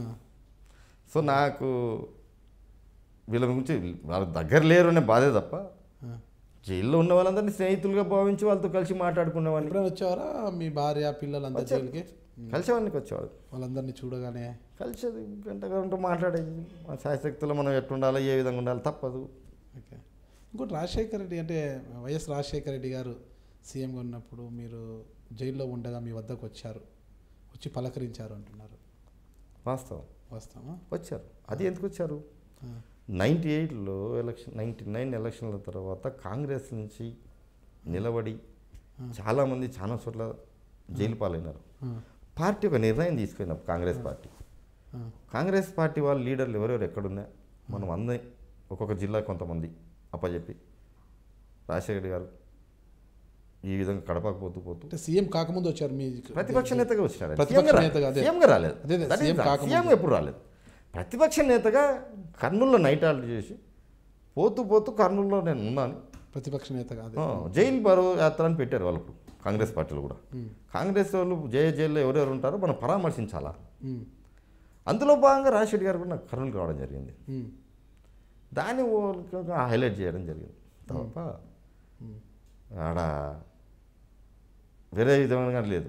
ముఖ్యమంత్రికి అయితే రాలేదు. వీళ్ళు పబ్లిక్ తెలుగుదేశం వాళ్ళు ముఖ్యమంత్రిగా పోయినాడు అని చెప్తున్నారు కానీ ప్రతిపక్ష నేతగా ఉన్నప్పుడు వచ్చాడు. అది ప్రతిపక్ష నేతగా ఉన్నాడు. ఇప్పుడు అవన్నీ రోజులు గుర్తుకొస్తుంటాయి మీకు. రాజశేఖర రెడ్డి గారు వచ్చిన రోజులు, మీ జైలు దగ్గరికి భార్య పిల్లలు వచ్చిన సందర్భాలు అవన్నీ అనుకున్నప్పుడు ఎలా ఉంటుంది? అంత మహానుభావుడు వచ్చి జైల్లో పరామర్శించినాడంటే ఎట్లుంటుందండి? అన్నీ మర్చిపోతారు. అన్నీ తండ్రి అంతా వ్యక్తి వచ్చి మనకు జైల్లో వచ్చి నేను ఉన్నాను నీకు అని ధైర్యం చెప్పిన ఎంత హ్యాపీగా ఉంటాం. ఇన్ని ఆటిపోట్లు చూసిన మీరు ఇప్పుడు ఫ్యాక్షన్ గురించి ఏమంటారు? ఫ్యాక్షన్ అనేది ఎవరిని కూడా ప్రోత్సహించవద్దని చెప్తాను. ఎట్టి పరిస్థితుల్లో మనిషి బతికి పోరాడుకోవాలి. శత్రువుని ఎదురుగా ఉంచుకొని మాటల ద్వారా కానీ పబ్లిక్ సర్వీస్ చేసి కానీ మనం ఇమేజ్ తెంచుకోవాలి. కానీ ఒకరి చంపితే ఇంకొకరు పుడతారని తెలిసి కూడా మనుషులను చంపడం తప్పు అంటాను నేను. ఫ్యాక్షన్ ఎవరు కూడా ఎంకరేజ్ చేద్దాం. ఇప్పుడు వైఎస్ రాజశేఖర్ గారు ఎప్పుడైనా ఎదురు పడుతుంటారా మీకు? చాలా పడుతుంటాం. చాలా చోట్ల ఫంక్షన్లకు ఎదురుగా వెళ్తుంటాం. మాట్లాడుకుంటారా? ఎప్పుడు మాట్లాడింది లేదు. ఆయన అంతగా ఆయన పోతుంటాను, నా అంతకు నేను వస్తుంటాం. వ్యక్తిగతంగా మా ఇద్దరి మధ్యలో ఎప్పుడు శత్రుత్వం లేదు. ఇకపోతే మీరు ఇక జైలు జీవితం అనుభవించే సమయంలో ఎన్నికలు రావడము, మీరు ఎట్లా సర్వీస్ చేస్తున్నారు కాబట్టి 2004లో మీ భార్య గౌరు చరితారెడ్డి గారిని నందికొట్కూరు ఎమ్మెల్యేగా గెలిపించుకున్నారు. ఆ తర్వాత మళ్ళీ ప్రజల్లోకి వచ్చారు మీరు. ఇంకా 2009లో నందికొట్కూరు ఎస్సీ నియోజకవర్గం కావడంతో ఇక అక్కడి నుంచి ఇంకా పాణ్యంకు పోవాల్సి వచ్చింది. అంటే ఇంకా ఆమె పోటీ చేయలేదు అప్పుడు. 2014లో ఇక పాణ్యంకు వెళ్ళిపోయారు మీరు. ఇప్పుడు పాణ్యం నియోజకవర్గంలో పట్టు సాధించారా మీరు క్షేత్రస్థాయిలో? పట్టు ఏముంది, ఆల్రెడీ గెలిచినాం కదా ఎమ్మెల్యేగా గెలిచినప్పటికీ కూడా క్యాడర్లో సరైన పట్టు సాధించలేకపోయారు. అంటే స్థానికంగా ఉండరు, పాణ్యం అనేది అక్కడ ఉంది, మీరు ఇక్కడ ఉంటున్నారు. అంటే కింది స్థాయి నుంచి ఇప్పుడు ఎమ్మెల్యే అప్పుడైతే గెలిచారు, నందికొట్కూరులో గెలిచారు మీ సొంత నియోజకవర్గం. పాణ్యంలో ఇప్పుడు గెలిచినప్పటికీ కూడా వైఎస్ఆర్ కాంగ్రెస్ పార్టీ సానుభూతి కావచ్చు, మీ మీద ఉన్న సానుభూతి కావచ్చు, ఈ వేవ్లో గెలిచారు తప్పితే ప్రస్తుతం మీ భార్య ఎమ్మెల్యేగా కావచ్చు, మీరు కావచ్చు, జిల్లా అధ్యక్షులు కావచ్చు, పాణ్యం నియోజకవర్గంలో ఆ స్థాయిలో క్యాడర్లో పట్టు సాధించలేకపోయారు అని అంటున్నారు. వాస్తవం. ఈ రోజుకు ఎలక్షన్లకు మనకు ఎవరెవరైతే పనిచేశారో వాళ్ళందరూ కూడా మా ఇంట్లో ఉన్నారు. పాణ్యం అనేది చిన్న టౌన్. అది కాన్స్టిట్యున్సీ పేరు పూర్తిగా పాణ్యం అనే పెట్టారు. కానీ ఇక్కడ కర్నూలు టౌన్లో 14 వార్డులు కార్పొరేషన్ పాణ్యం లేకున్నాయి. 1,45,000 ఓట్లు పాణ్యం నియోజకవర్గం ఓట్లు ఉన్నాయి ఈ 14 వార్డులనే. టోటల్గా 4 మండలాల్లో కలిపి ఇక్కడ కలిపితే 2,85,000. సో 4 మండలాలు కలిపితే 1,40,000 ఓట్లు ఉన్నాయి. ఈ ఒక్క టౌన్లో పాణ్యం కర్నూలు టౌన్లో ఉన్న 14 వార్డులోనే 1,40,000 ఓట్లు ఉన్నాయి. సో ఎవరికే కానీ ఇది హెడ్ క్వార్టర్ ఈడ ఉండాల్సిందే. మేజర్ ఓట్ బ్యాంక్ ఈడ ఉంది. మేము పూర్తిగా రాజకీయంగా పబ్లిక్ సర్వీస్ చేయడానికి ఉన్నాం. అంటే పాత క్యాడర్ కాకుండా పాణ్యంపై పెద్దగా దృష్టి సారించకపోవడంతో ఎక్కువ ఇక్కడే ఉండడంతో అంటే కింది స్థాయి క్యాడర్ని అంటే కొత్త క్యాడర్ని కూడా కూడగట్టుకోలేకపోతున్నారు, కొత్త క్యాడర్ని రాబట్టుకోలేకపోతున్నారు. ఉండవాళ్ళు తప్పితే కొత్త క్యాడర్ రావడం లేదు. అంటే ఈ పాణ్యం అనేది 3 ముక్కలుగా ఉంటుంది. భౌగోళికంగా తీసుకుంటే 3 ముక్కలుగా ఉంటుంది. అటు ఇటు అంతా కలిపి ఉంటుంది అనమాట. ఈ నేపథ్యంలో కొత్త క్యాడర్ని కూడగట్టుకోవడంలో కొద్దిగా వెనకబడిపోతున్నారు. వాస్తవంగా క్యాడర్ అనేది మాకు పెరిగింది. ఇక్కడ మేము ఫస్ట్ టైం కొత్తగా వచ్చినా కూడా ప్రజలందరూ ఆదరించారు. ఈరోజు గతంలో ఈడ పనిచేసిన వాళ్ళకంటే రెగ్యులర్గా అందుబాటులో ఉంటూ ఎమ్మెల్యే చరితమ్మ గారు ఎక్కడ ఏ అవసరం ఉందని పిలిచినా అటెండ్ అవుతుంది. ఎవరు ఫోన్ చేసినా ఆ ఫోన్ రెస్పాండ్ అయ్యి ఇమ్మీడియట్గా సమాధానం చెప్తుంది.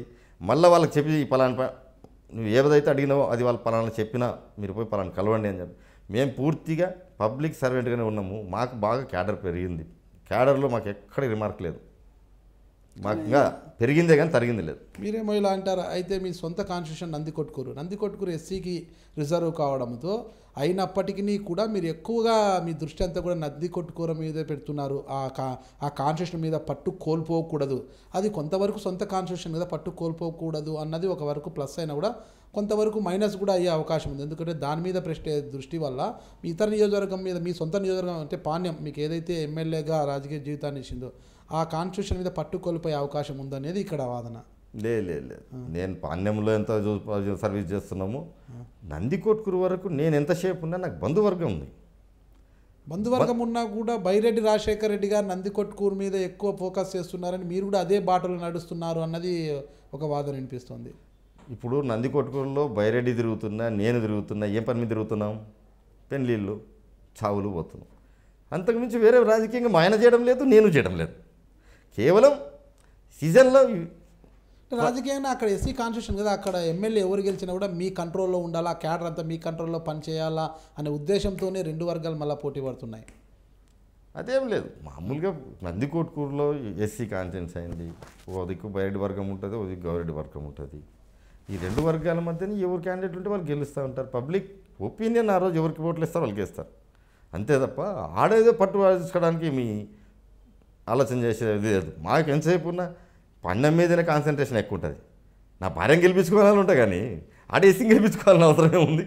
2019లో తిరిగి పాణ్యం నుంచే మీరు అంటే మీరు కానీ మీ భార్య గౌరు చరితారెడ్డి గారు, ప్రస్తుత ఎమ్మెల్యే సిట్టింగ్ ఎమ్మెల్యేగా ఉన్న గౌరు చరితారెడ్డి గారు బరిలో దిగే అవకాశం ఉందంటారా? ఖచ్చితంగా చెరుతామని. అయితే పాణ్యం నుంచి గతంలో అంటే 2009 వరకు కూడా తిరుగులేని విజయాలను సొంతం చేసుకున్న కాటసాని రాంభూపాల్ రెడ్డి గారు తిరిగి వైసీపీలోకి వస్తున్నారు, అందుకు రంగం కూడా సిద్ధమైంది అనే సంకేతాలు కూడా బలంగా వినిపిస్తున్నాయి. అందుకు సంబంధించి కాటసాని రాంభూపాల్ రెడ్డి తిరిగి అతను 2019లో పాణ్యం నియోజకవర్గం నుంచి బరిలోకి దిగుతారు. ఇందుకు మీకు ప్రతిఫలంగా మీ అయితే గౌరు దంపతులు ఇరువురిలో ఒకరికి ఎమ్మెల్సీ, ఇంకొకరికి ఇంకొక పదవి ఇచ్చి సంతృప్తి పరిచే విధంగా కూడా రంగం సిద్ధం చేస్తున్నారనేది కూడా గట్టిగా వాదనలు వినిపిస్తున్నాయి. మీ సమాధానం? వాస్తవమే, ఇది అదే ప్రయత్నం చేశాడు భూపాల్ రెడ్డి గారు. జగన్మోహన్ రెడ్డి గారిని కలిశారు, అవకాశం ఏమని అడిగారు అంటే చెరుతమ్మని కాదని ఇవ్వలేమని కూడా చెప్పడం జరిగింది.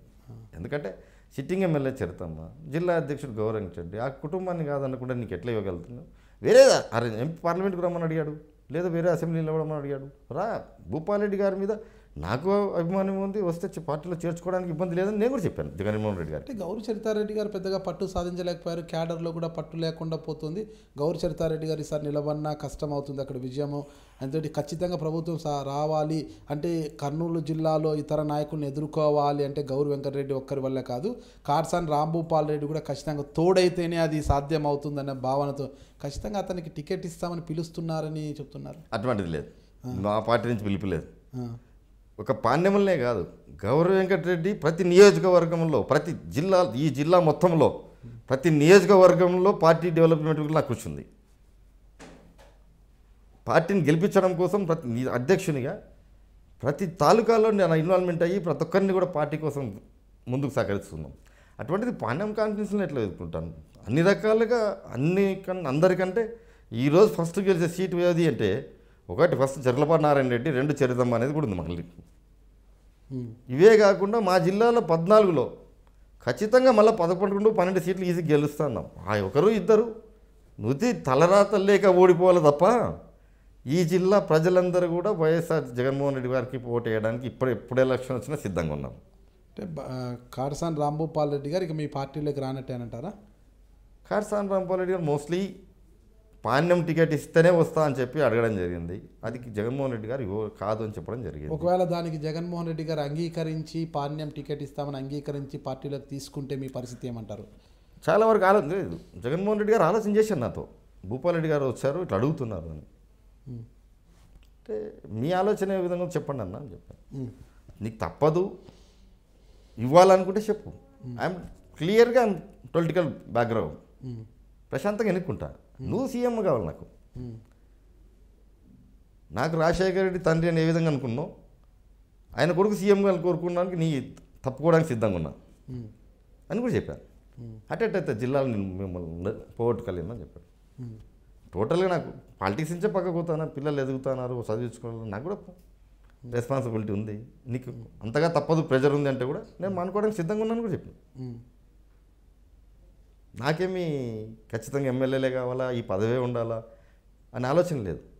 నా ఆలోచన నందికొట్కూరులో అతన్ని అరాచకాలు తగ్గించి ప్రజలందరూ ప్రశాంతంగా ఉండాలని చెప్పేసి నేను రాజకీయంలోకి వచ్చిన తప్ప, ఎవరు అరాచకాలు? బయట రాజశేఖర రెడ్డి అట్లా రాజకీయంలోకి వచ్చిన తప్ప, నా టార్గెట్ అయిపోయింది 2004 చిరతమ్మ గెలుస్తూనే. నాకు తర్వాత టికెట్ కావాలని కానీ 9లో అడిగాం, లేదు. జైలుకి పోయిన తర్వాత మీరు పోటీ చేసే అర్హతను కోల్పోతారు. 7 ఏళ్ల పాటు 6.5 సంవత్సరం 7 ఏళ్ల పాటు అర్హతను కోల్పోయారు మీరు. ఇప్పుడు మళ్ళీ ఎలిజిబిలిటీ వచ్చింది మీకు ఇప్పుడు రాజకీయాల్లోకి.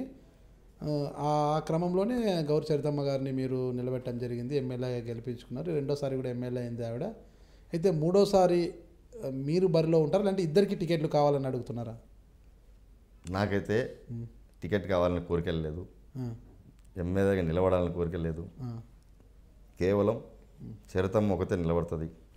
పార్టీకి తప్పదు నిలబడాలన్నప్పుడు ఎక్కడైనా పోటీ చేస్తా. అది జగన్మోహన్ రెడ్డి గారు ఆదేశిస్తానే, లేకుంటే నాకు అవసరం లేదు. ఏ టికెట్ కావాలి నేను అడగాను, ఉంటారు జిల్లా అధ్యక్షుడిగా ఉంటా, ఏ టికెట్ నేను అడగాను. ఎక్కడ అవసరం ఉంది అక్కడ పో అని చెబితే అక్కడ పోతా. అది జగన్మోహన్ రెడ్డి గారు, అంతే తప్ప నాకు ఎమ్మెల్యే టికెట్ కావాలా, నాకు భార్యకు కావాలా అడగాను. ఒకటే. బుడ్డా రాజశేఖర రెడ్డి గారు మీ పార్టీని వీడి టీడీపీలోకి వెళ్ళిపోయిన తర్వాత అప్పటి వరకు జిల్లా అధ్యక్షుడిగా ఉన్న బుడ్డా రాజశేఖర రెడ్డి గారి స్థానం మీరు భర్తీ చేశారు, మీ ద్వారా భర్తీ చేశారు. ఇప్పుడు ప్రస్తుతం వైఎస్ఆర్సీపీ జిల్లా అధ్యక్షునిగా కొనసాగుతున్నారు మీరు. అంటే మీ బాధ్యతలు మీకు సంతృప్తిని ఇస్తున్నాయంటారా? ఖచ్చితంగా. ఇక్కడ పబ్లిక్ అంతా కూడా జగన్మోహన్ రెడ్డి గారి మీద ప్రేమతో అభిమానంతో ఉన్నారు. ఆ ప్రేమ అభిమానాలను వయా మీడియా, జగన్మోహన్ రెడ్డి గారి మీద ఉన్న ప్రేమ అభిమానులను పబ్లిక్ల నుంచి పైకి తీసుకొచ్చి ఓటర్లుగా వాళ్ళు మలుచుకొని ఎక్కడెక్కడ నియోజకవర్గాలు అక్కడ అటాచ్ చేస్తూ నేను ముందుకు పోతున్నాను. చాలామంది రాజశేఖర రెడ్డి గారు చనిపోయిన తర్వాత కూడా, జగన్మోహన్ రెడ్డి గారు పార్టీ పెట్టిన తర్వాత కూడా, తెలుగుదేశంలో ఉండడంలో కమ్యూనిస్టులో ఉన్న వాళ్ళు కూడా వైఎస్ఆర్ పార్టీ జగన్మోహన్ రెడ్డి గారు సపోర్ట్ చేస్తూ వచ్చారు. ఇక్కడ నాకు తెలిసినంతవరకు ఈ జిల్లాలో చాలామంది కూడా రాజశేఖర రెడ్డి గారి మీద ప్రేమతో జగన్మోహన్ రెడ్డి గారు పార్టీ పెట్టిన తర్వాత ఎప్పటి నుంచో మేము తెలుగుదేశం పార్టీ అయినా జగన్ రెడ్డి కోసం మేము ఇక్కడ ఓటేస్తామని చెప్పి ఈ జిల్లాలో చాలా మార్పు ఉంది. సో ఆ విధంగా మాకు పనిచేయడంలో తృప్తి ఉంది. నాయకుని మీద ప్రజలకు అభిమానం ఉంది. ఎక్కడ పోయినా ఆ అభిమానాన్ని 10 మందిలో ఆయన వల్ల కూడా నాకు పరిచయాలు పెరుగుతున్నాయి.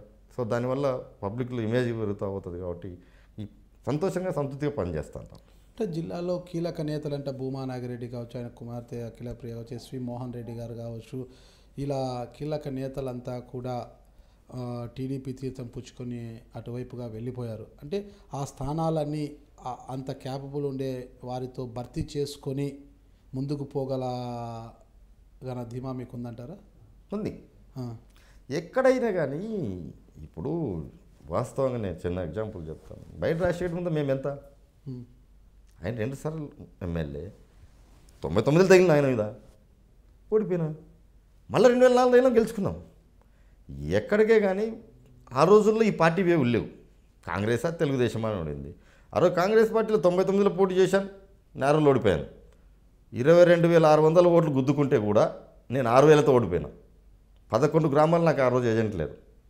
నెక్స్ట్ ఎలక్షన్కి వచ్చేటాలకు ఒక ముచ్చుమరిని ఏజెంట్ లేరు. చిత్తం ఎలక్షన్కి వచ్చేటాలకు ఆ 11 గ్రామాల్లో 10 గ్రామాల వాళ్ళు కూడా నాకు జాయిన్ అయ్యారు. నేను జైల్లో ఉన్నా కూడా మేము చిరతమ్మకు సపోర్ట్ చేస్తాం, నీకు అన్యాయం జరిగింది.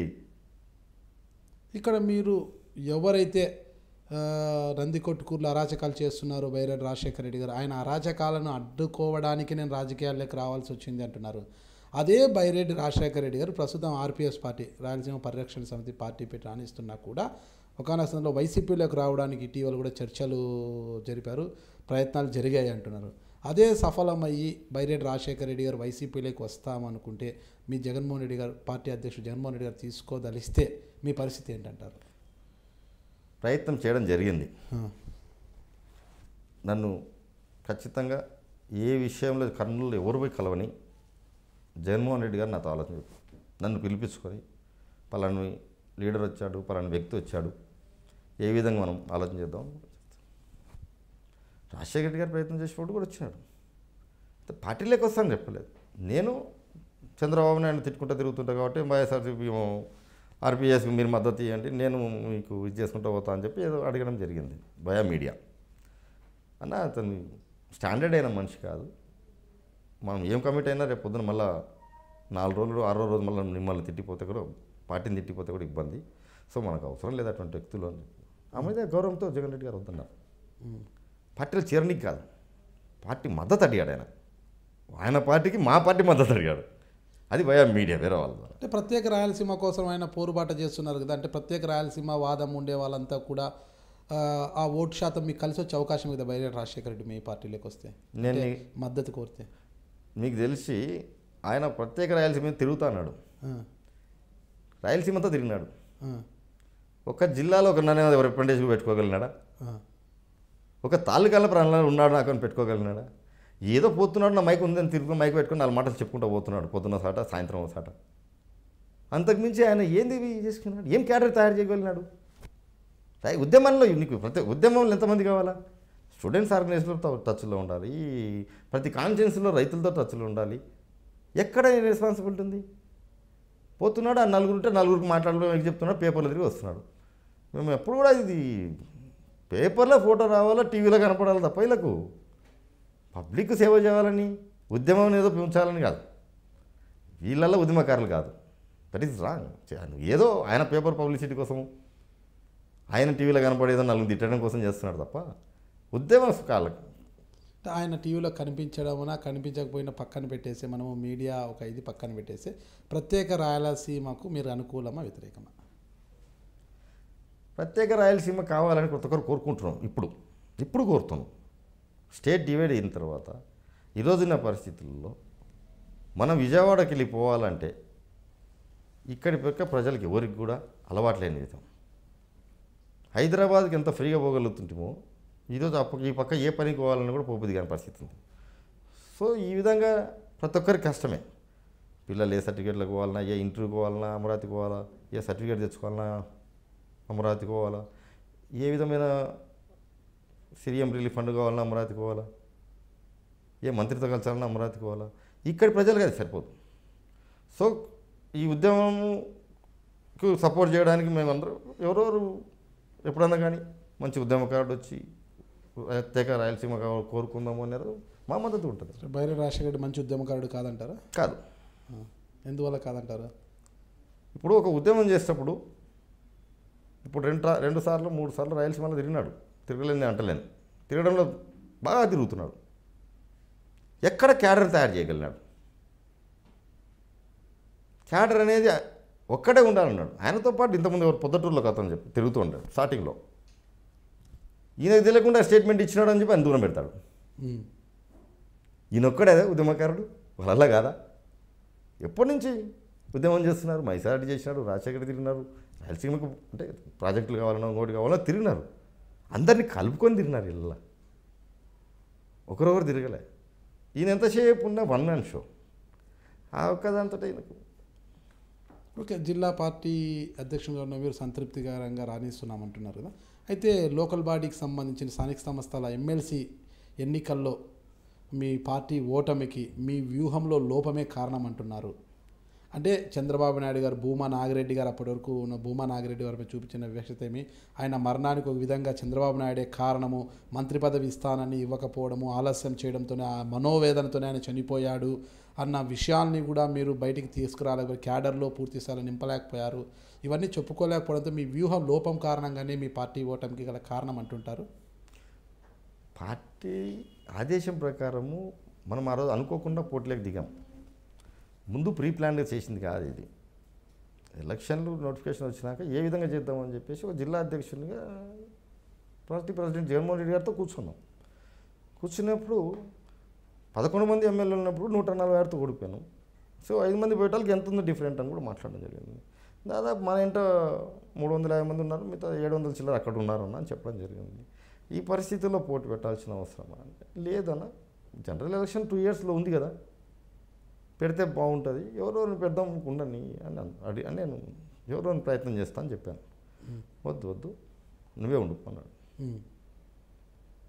సర్లేనా చెప్పేసి ఇంటికి 2 రోజులు ఆలోచన చేసుకుని మళ్ళీ వచ్చి చెప్తాలేనా, ఇంటికి వచ్చి చెప్తే 2 రోజుల తర్వాత ఫోన్లే చెప్పేసాం. సరే నువ్వు కంటిన్యూ చేసాం.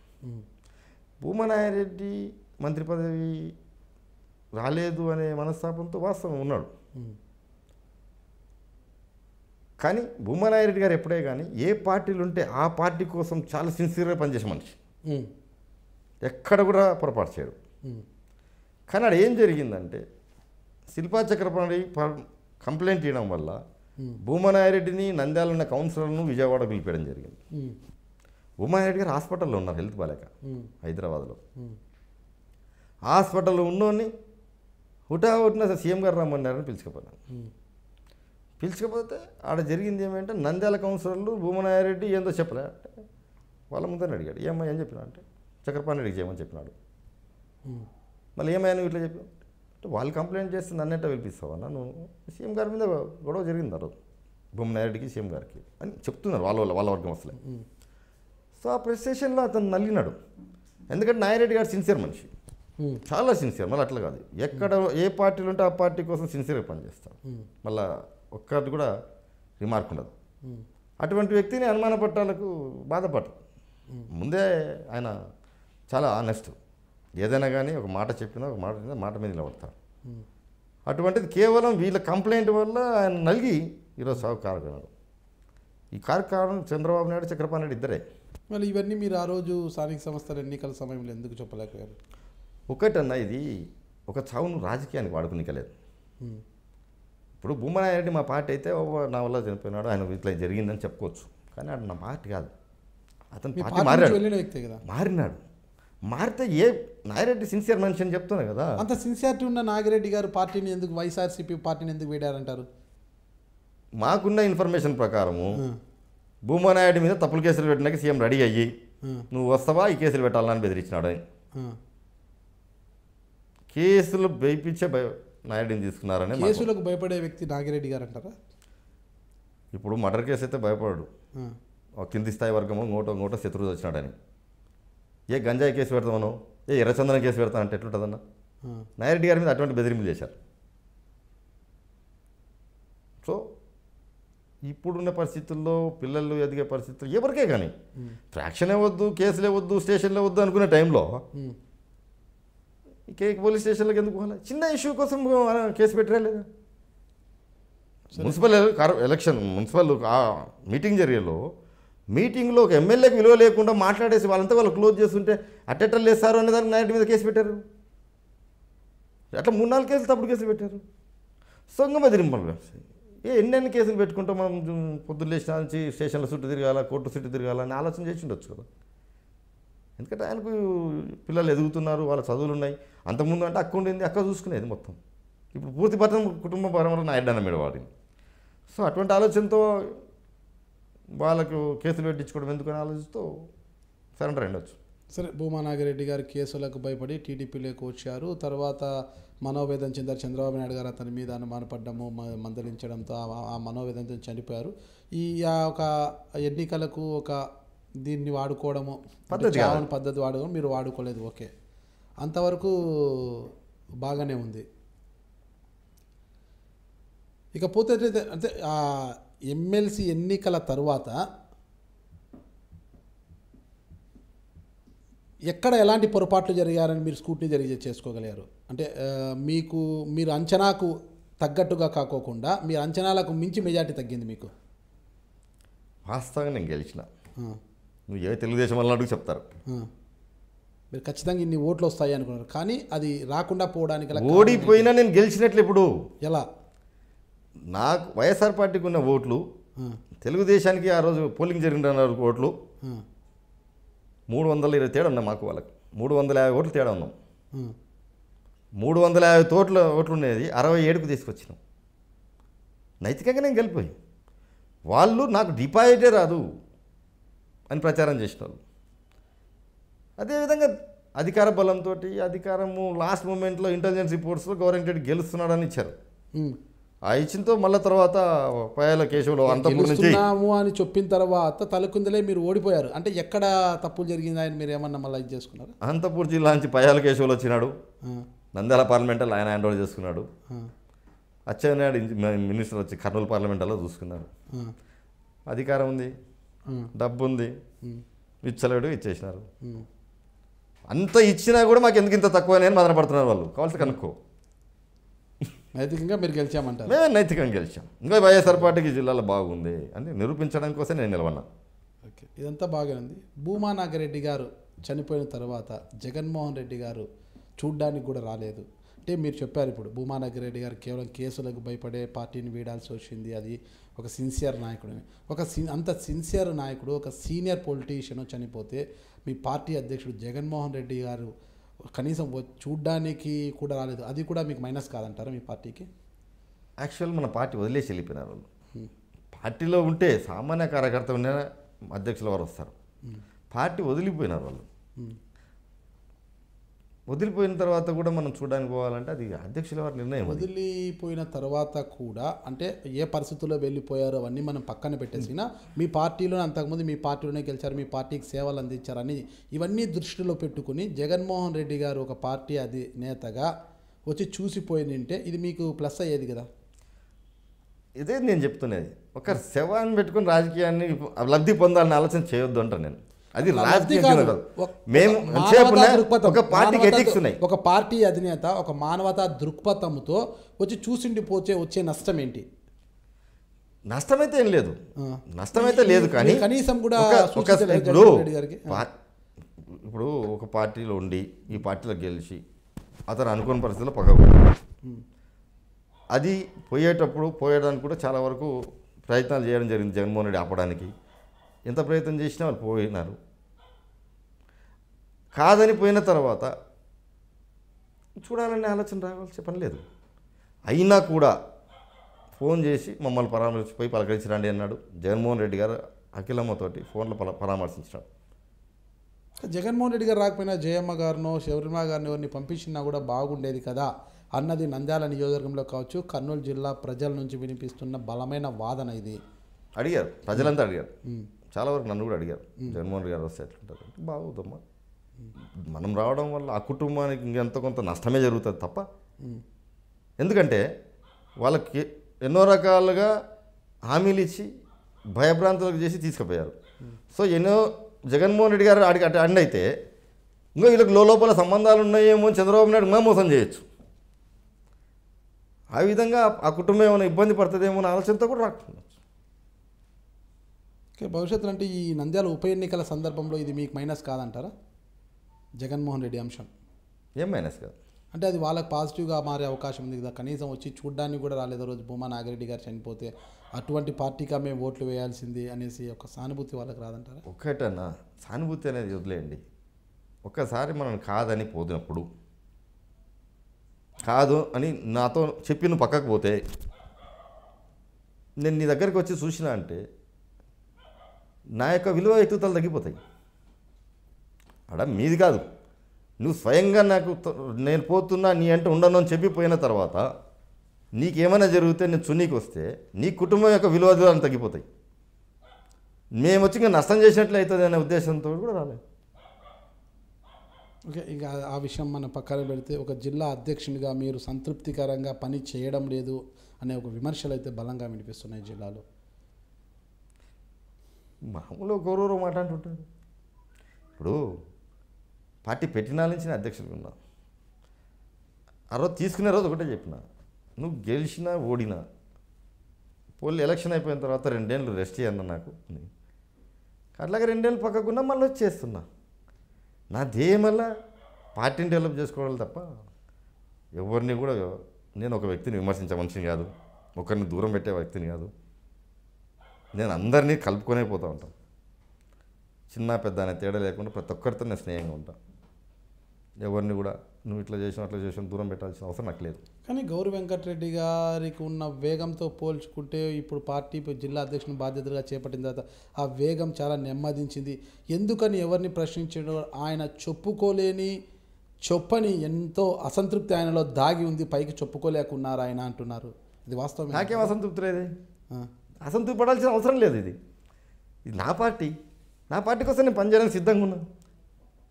మన ఎమ్మెల్సీ ఎలక్షన్లో మేము మా అందరు క్యాడర్లో పనిచేసినారు కదా, ఎంత బాగా పనిచేసినందుకే కదా. 300 తేడా ఉండేదాన్ని 62కి తెచ్చినాము అంటే మా డిప్యూటీ సీఎం గారు కృష్ణమూర్తి గారు స్టేట్మెంట్ ఇచ్చారు, నేను చంద్రబాబు నాయుడు మొగం చూపించలేకపోయినా. ఏదో ఒక మూల ఎప్పటికైనా పాణ్యంకు పోటీగా కాట్సాని రాంభూపాల్ రెడ్డి గారు వస్తారు. అదే జరిగితే మా పరిస్థితి ఏమిటి, మాకేమైనా అన్యాయం జరుగుతుందా భవిష్యత్తులో అన్న ఒక చిన్న వేదన మనసులో కొట్టిమిట్టాడుతోంది. అటువంటిదేం లేదు, అటువంటిది ఏం లేదు. జగన్మోహన్ రెడ్డి గారు ఎప్పుడు కూడా పొరపాటు చేయరు, ఆ నమ్మకం నాకుంది. ఖచ్చితంగా ఉందంటారు? ఖచ్చితంగా ఉంది. అంటే కర్నూలు జిల్లాలో బలపడటానికి మీరు తీసుకుంటున్న చర్యలు ఏమిటంటారు? మేము కింది స్థాయిలో ప్రతి ఒక్కరికి జగన్మోహన్ రెడ్డి గారి అభిప్రాయాలు, తెలుగుదేశం వల్ల జరుగుతున్న నష్టాలు, వాళ్ళు ఎన్నో రకాల హామీలు ఇచ్చి ఈరోజు అధికారంలోకి వచ్చారు, ఎలాంటి హామీలు నెరవేర్చలేని పరిస్థితుల్లో ఉంది. జగన్మోహన్ రెడ్డి గారు ఏదైనా ఒక మాట చెప్తే ఆ మాట కట్టుబడి నిలబడే రకం, ప్రజలకు సర్వీస్ చేసే నాయకుడు ఆయన. సో మనం కంటిన్యూషన్గా జగన్మోహన్ రెడ్డి గారు ఉండాలని చెప్పి మేము కింది స్థాయిలో గడప గడపలు తిరుగుతుంది. మీరు ఎంత తిరిగినా కూడా కోట్లకు పడగలెత్తిన రాజకీయ ఉద్దండైన టీజీ వెంకటేష్ కావచ్చు, ఎస్వి మోహన్ రెడ్డి కావచ్చు, ప్రస్తుతం మంత్రిగా బాధ్యతలు చేపట్టిన భూమా అఖిలప్రియ కావచ్చు, ఇక శిల్పా మోహన్ రెడ్డి, శిల్పా చక్రపాణి రెడ్డి, ఇలాంటి నేతలందరినీ కూడా అంటే ఎదుర్కోగల బలం, ఇప్పుడున్న బలం సరిపోతుందంటారా మీకు? వాస్తవంగా దీంట్లో మీరు చెప్పిన పేర్లలో ఒక భూమనాయరెడ్డి కానీ మిగతా అందరూ అప్పుడు తెలుగుదేశం వల్లనే కదా. మొన్న ఎలక్షన్కి వీళ్ళందరూ తెలుగుదేశంలో ఉన్నోళ్ళే కదా. ఒక నాయరెడ్డి గారే ఇతర నుంచి అవతలి పోయింది. అదే వాళ్ళంతా అవతలికి పోయారు కాబట్టి, ఆ అవతలు ఉన్నారు కాబట్టి, ఇప్పుడు నాగిరెడ్డి గారు ఉన్నా కూడా కొద్దిగా ఎదుర్కోగల ఇది ఉంది. నాగిరెడ్డి గారు కూడా ఇప్పుడు లేరు, భౌతికంగా లేరు, అంటే పార్టీలో లేకుండా పోయినప్పటికీ ఇప్పుడు భౌతికంగా కూడా లేరు. ఎస్వి మోహన్ రెడ్డి గారు మీ వైపు నుంచి ఆ వైపు వెళ్ళిపోయారు, టీజీ వెంకటేష్ గారు ఉన్నారు. వీళ్ళందరికీ ధీటుగా అంటే మీ బలం సరిపోతుందా? ఖచ్చితంగా జనంలో ఖచ్చితంగా జగన్మోహన్ రెడ్డి గారి మీద అభిప్రాయం ఉంది. జగన్మోహన్ రెడ్డి పార్టీ వెంటనే ఉండాలని అభిప్రాయంతో ఉన్నారు. ఖచ్చితంగా లీడర్లు ఎవరు ఎటువంటి ఉండని, ఎంత కోటీశ్వర్లు ఉండని, వాళ్ళు ఎంతన్నా లెక్కయ్యని, అధికార పార్టీ నుంచి వాళ్ళు ఎంతన్నా చేసుకొని వైఎస్ఆర్ పార్టీకి ఓటు వేయడానికి కర్నూలు ప్రజలు ఉన్నారు. నంద్యాల ఉప ఎన్నికకు ఎలా సన్నద్ధం అవుతున్నారు? ఖచ్చితంగా పోటీ పెడతాం. అంటే ఒక పార్టీ ఎమ్మెల్యే చనిపోతే ఆ పార్టీకి అది ఏకగ్రీవం చేయడం ఆనవాయితీ అంటున్నారు. మీరేమో ఆ సీటు మాది కదా, మా పార్టీ నుంచి గెలిచిన వ్యక్తి కాబట్టి మేము పోటీ పెడతామంటారు. కానీ ఇది మిత్తంగా ఎవరి పక్క కూడా అభ్యర్థి ఎవరు అనేది తెలియదు. మొన్నటి వరకు కూడా శిల్పా మోహన్ రెడ్డి గారిని వైసీపీ నుంచి నిలబెట్టడానికి మీరు, మంత్రాలయం ఎమ్మెల్యే బాలనాగరెడ్డి గారు అందరూ కూడా ప్రయత్నించారు. ఆయనతో మంత్రాలు కూడా సాగించడం జరిగింది, ఫోన్ సంభాషణలన్నీ కూడా. అయితే చివరికి ఆయన వైసీపీ వైపు రామ్ చెప్పేసి టీడీపీ వైపు మొగ్గు చూపుతున్నట్టు తెలుస్తుంది. అటువంటిది ఏం లేదు. మనము ఎంతసేపు ఉన్నా బై ఎలక్షన్లో నిలబెట్టకూడదా? ఎందుకంటే ఇంతవరకు ఎవరైనా చనిపోతే చాలా వరకు తెలుగుదేశంలో అనుకోండి, వైఎస్ఆర్ అనుకోండి, ఏదో మాటలు మాట్లాడుకుంటూ దాన్ని చేసుకుంటూ పోతూ వచ్చారు. ఈరోజు ఆ విధమైన ప్రయత్నాలు ఏమైనా జరిగితే జగన్మోహన్ రెడ్డి గారితో ఎవరైనా మాట్లాడితే కూడా అవి ఏంటనేది క్లియర్ అయిపోతాయి. సరే, నంద్యాల ఉప ఎన్నికల్లో శిల్పా మోహన్ రెడ్డి టీడీపీ అభ్యర్థిగా నిలబడితే ఆయనకు ధీటుగా నిలబెట్టగల అభ్యర్థి మీకు ఎవరున్నారు? ఇంతవరకు మీరు ఎవరు తేల్చుకోలేకపోతున్నారు. ఎన్ఎండి ఫరూక్ అంటారు, ఒక్కోసారి టీడీపీ నుంచి తీసుకొస్తామంటారు, అంటే ఎస్పీ రెడ్డి మేనల్లుడు అంటారు, గంగుల ప్రభాకర్ రెడ్డి అంటారు, ప్రతాప్ రెడ్డి అంటారు. వాస్తవంగా నంద్యాలలో ఎలక్షన్లో వస్తాయనే ఉద్దేశంతో రాజగోపాల్ రెడ్డి గారిని ఆల్రెడీ తిప్పడం జరుగుతాం. నంద్యాల పట్టణం మొత్తం తిరగడం జరిగింది. ఎస్పీ రెడ్డి గారి మేనల్లుడు రాజగోపాల్ రెడ్డి. ఎస్పీ రెడ్డి గారు పోయినప్పుడు కూడా రాజగోపాల్ రెడ్డి పోలే. భూమనాయుడు గారు పోయేటప్పుడు కూడా రాజగోపాల్ రెడ్డిని పిలిచాడు పొందాన్ని. ఆ రోజుల్లో కూడా నేను రానన్నా, నేను జగన్మోహన్ రెడ్డి గారు అంటేనే ఉంటాను అని చెప్పి పార్టీ కంటిన్యూగా పనిచేశాడు. నాయుడు అనగా పోయినా కూడా పార్టీ కంటిన్యూ పనిచేస్తూ వచ్చాడు. సో ఈరోజు పార్టీ కోసం ఆయన తిరుగుతూ ఉన్నాడు. పార్టీకి మంచి ఒక వేవ్ కూడా తీసుకొని రావడం జరిగింది నంద్యాలలో. సో దానివల్ల మాకు రాజగోపాల్ రెడ్డి అభ్యర్థిగా ఎక్కువ 99% మా పార్టీ అభ్యర్థి రాజగోపాల్ రెడ్డి. ఖచ్చితంగా ఎలక్షన్ అంటూ జిల్లా అధ్యక్షుడిగా మీరు చెప్తున్నారా, పార్టీ అధిష్టానం నిర్ణయం తీసుకుందా? అధ్యక్షుల వారితో డిస్కషన్ చేయడం జరిగింది. ఎవరైతే బాగుంటుంది ఏందనేది అన్ని రకాలు డిస్కస్ చేశాం. సో పార్టీకి పనిచేసి పార్టీ అంటే తిరుగుతున్న వాళ్ళకి అవకాశం ఇచ్చి వాళ్ళ ద్వారా నేను డెవలప్ చేసుకుందామని ఆలోచన ఇచ్చి నా వరకు నేను చెప్పాను. దానికి జగన్మోహన్ రెడ్డి గారు కూడా ఎక్కువ బాగా సరే అన్నారు. అంటే రాజగోపాల్ గారు, శిల్పా మోహన్ రెడ్డి కావచ్చు, భూమా కుటుంబంలో ఎవరికైనా టికెట్ వస్తే వాళ్ళ మీద గట్టు నిలబడి గెలవగల ధీమా ఉందంటారా? ఉంది. మా బలం వల్ల జగన్మోహన్ రెడ్డి గారి బలమే. క్యాండిడేట్ వీడు ఎవరు అనేది కాదండి. ఎవరం నిలవన్నా ఆ పార్టీకి ఓటేసేందుకు జగన్మోహన్ రెడ్డి గారిని చూసి ఓటేస్తున్నారు. ఇక్కడ అభ్యర్థి ఎవరనేది కాదు, ఇక్కడ జగన్మోహన్ రెడ్డి ఓటుకు వేస్తున్నారు. అవతలు ఎవరు నిలవన్నారు, ఎంత డబ్బు ఉంది, ఈయనకు లేదు అని చూడంలే. మా క్యాండిడేట్ మంచివాడా కాదా, మేము పెట్టిన అభ్యర్థి మంచివాడా కాదా అని చూడగలుగుతారు తప్ప మేము పూర్తిగా పనికిరాని క్యాండిడేట్ని ఇచ్చో గ్రామాల్లో చెడ్డ పేరున్నోనికి ఇస్తే ఇబ్బంది పడాలి. మరి మీరే పోటీ చేయొచ్చు కదా. ఇప్పుడు ప్రతిసారి అన్నింటికీ గౌరంగ్ రెడ్డి పోటీ చేస్తే ఏం బాగుంటుంది? ఎప్పుడైతే పార్టీకి ఎవరు లేరో అప్పుడు గౌరంగ్ రెడ్డి ఉంటాడు.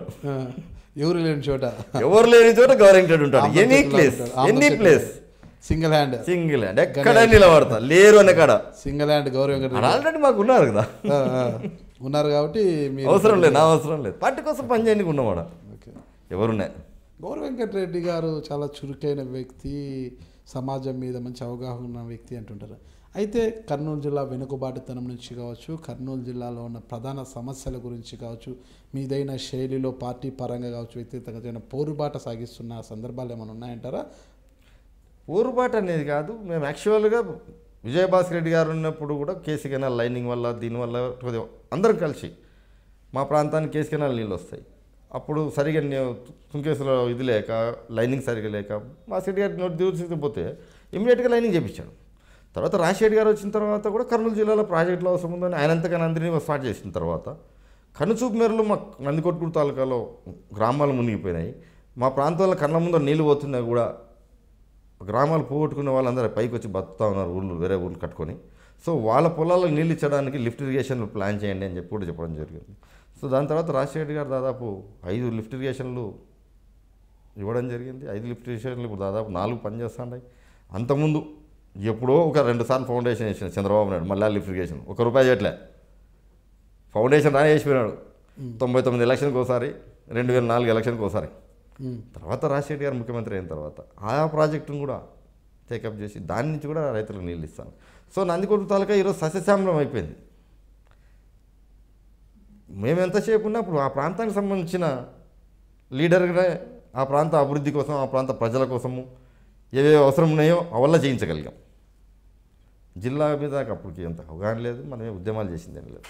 ఇరిగేషన్ పక్క తీసుకుంటే మీరు సుంకేసులో దానికి అంతా పోరాడము అంటున్నారు మీరంతా కూడా. అయితే ఇరిగేషన్ పరంగా తీసుకుంటే హంద్రీని రాయలసీమను సస్యశ్యామలం చేయాలనుకుంది, కృష్ణా జలాలను హంద్రీ ద్వారా తీసుకొచ్చి రాయలసీమ సస్యశ్యామలం చేయాలనేది హంద్రీని యొక్క లక్ష్యం. అంటే ఎన్టీ రామారావు గారు తెలిసినప్పటి నుంచి దాన్ని పూర్తి చేసింది రాజశేఖర రెడ్డి గారు. అంటే 78% పనులు పూర్తి చేశారు. ఇప్పుడు చంద్రబాబు నాయుడు గారు మిగిలిన పనులు ఏదో పూర్తి చేస్తాము అంటున్నారు. అయితే హంద్రీనివా కాలువ ఎక్కడైతే కర్నూలు జిల్లాలో మల్యాల దగ్గర ప్రారంభమయ్యి అప్ టు కుప్పం వరకు చంద్రబాబు నాయుడు ప్రాతినిధ్యం వహిస్తున్న చిత్తూరు జిల్లా కుప్పం వరకు వెళ్తుంది. అయితే ఇక్కడ నుంచి ఇప్పటికే హంద్రీనివా పనులు ఇక్కడ వరకు పూర్తయ్యి పందికోన రిజర్వాయర్ కావచ్చు, అనంతపురం జీడిపల్లి రిజర్వాయర్ వరకు కూడా నీళ్లు తీసుకుని వెళ్ళిపోయారు, నీళ్లు పోతున్నాయి. అయితే ఎక్కడైతే నీళ్లు వస్తున్నాయో హంద్రీనివా కాలువ ఎక్కడైతే ప్రారంభమైందో ఆ గ్రామానికి ఇంతవరకు సాగునీరు ఇవ్వలేదు. ఈ విషయాన్ని కనీసం మాత్రమైనా వైసీపీ నుంచి మీరు అడగడం లేదు అన్నది ప్రజల నుంచి ఒక వాదన. మల్లెల గ్రామానికి వాస్తవంగా నందికొట్కూరు సమ్మర్ స్టోరేజ్ ఉండేది కూడా ఇక్కడ మల్లెల గ్రామంలో ఉంది. మల్లెల సమ్మర్ స్టోరేజ్ ట్యాంక్ అనేది తాగునీటి కోసం, తాగునీటి కోసమే మల్లెలకు ఉండేది. యాక్చువల్గా మల్లెల విలేజ్లో లిఫ్ట్ ఇరిగేషన్కు కొంత ల్యాండ్ పోయింది హంద్రీనివాకు, అంతకుముందు సమ్మర్ స్టోరేజ్ కొంత ల్యాండ్ పోయింది. సో ఆడుండేది చాలా తక్కువ ల్యాండ్. దాదాపు ఆ ఊరికి మిగిలింది ఒక 60 ఎకరాలు 70 ఎకరాలు తప్ప మిగతా అంతా ఈ ప్రజల కోసము వాళ్ళ పొలాలలో ఓటుకోవడం జరిగింది. సాగునీటికంటే ఆ ఊరికి ఎప్పుడు నీటర్ ప్రాబ్లం లేదు. చాలా వరకు మేము 2004 ఎమ్మెల్యే ఉన్నప్పటికీ చాలా వరకు అన్ని ఊర్లో బోర్లు వేపించి ట్యాంకులు కట్టించి అన్ని చేయడం జరిగింది. మధ్య మధ్యలో ఎక్కడ ప్రాబ్లం వచ్చినా చేస్తున్నారు. ఇప్పుడు ప్రతి తాలూకాలో ప్రతి ఊర్లో డ్రింకింగ్ వాటర్ సమస్య ఉంది. 3 సంవత్సరాల నుంచి వర్షాలు లేవు, గ్రౌండ్ వాటర్ లేదు, ప్రభుత్వం ఏం చర్యలు తీసుకోవడం లేదు. ఎవరు దీనికి బాధ్యులు? తెలుగుదేశం పార్టీ బాధ్యత తీసుకోవాలి దీనికి. మీ పార్టీలో కూడా ఆర్థికంగా బాగున్న స్థితిమంతులుగా ఉన్నవారు పెద్దగా లేరు, ఇకపోతే సీనియర్ నాయకులు కూడా అంతగా లేరు, ఉన్న వాళ్ళంతా అటువైపు వెళ్ళిపోయారు కదా. ఇప్పుడు ఈ నేపథ్యంలో అంటే ఈ పరిస్థితుల్లో మాజీ ముఖ్యమంత్రి, మాజీ కేంద్ర మంత్రి అయిన కోట్ల సూర్యప్రకాష్ రెడ్డి గారిని మీ పార్టీలోకి తీసుకుంటే బాగుంటుంది కదా. చాలా బాగుంటుంది. ఆ కుటుంబానికి ఈ జిల్లాలో ఒక గుర్తింపు ఉంది, ఒక పేరున్న కుటుంబము. కాకపోతే వాళ్ళ మనసులో ఏముందో తెలుసుకోవాలి కదా. వాళ్ళు స్వతహాగా కాంగ్రెస్ కుటుంబం, కాంగ్రెస్ పార్టీని కాదని అంత ఈజీగా వాళ్ళు వస్తారనే ఆలోచన ఎవరు కూడా చేయలేము. మీరు ప్రయత్నాలు చేయలేదా పార్టీలోకి తీసుకోవడానికి, అడగడం కానీ? ప్రకాష్ రెడ్డి గారి దగ్గరికి పోయి అడిగే ధైర్యం మాకెక్కడది? ఆయన దగ్గర పిల్లలం మేము, ఆయన చెప్తే మేము వినాలి. కానీ ఆయన పోయి పార్టీ మారు అంటే అంత సీనియర్ నాయకులు మేము అడిగే రైట్స్ లేవు, నాకు అడిగే రైట్స్ లేవు, ధైర్యం లేదు. ప్రకాష్ అన్నది కాంగ్రెస్ పార్టీలో ఉన్నప్పుడు ప్రకాష్ అన్న ఏమన్నా చెప్తే పని చేసిన వాళ్ళమే, కానీ ఇట్లా కాదు అట్లున్నారని చెప్పి ఇది మాకు లేదు. ఉన్న చదువుతున్న అన్న ఒకసారికి అందరూ కలిసి పని చేసుకోదాన్ని, మేము మీ వెంటే నడుస్తాము, మీరు రండి మీ ఆధ్వర్యంలో మేము పని చేస్తామని ఒక అడిగే అంత స్వేచ్ఛ లేదంటారా? స్వేచ్ఛ ఉంది, స్వేచ్ఛ ఉంది. ఆ ఇంట్లో మా బాసిరెడ్డి గారితో కూడా స్వేచ్ఛ ఉంది. ఇట్లా బాగా కూర్చొని బాగా మాట్లాడవాళ్ళని పోయినా చక్కగా ఇంట్లో కూర్చొని టిఫిన్ భోజనాలు చేసిన రోజులు ఉన్నాయి, కూర్చొని అన్ని రకాల స్వేచ్ఛ ఉంది. కానీ ఆ వయసుకు మా వయసుకు సరిపోదు. మేము అంత పెద్ద మనిషిని పోయి ఈ విధంగా సలహాలు ఇస్తే అది పద్ధతి కాదు. ఎందుకంటే మేము పిల్లలుగా చూసి మీరు మాకు చెప్పేటోళ్ళు అనేది వస్తుంది.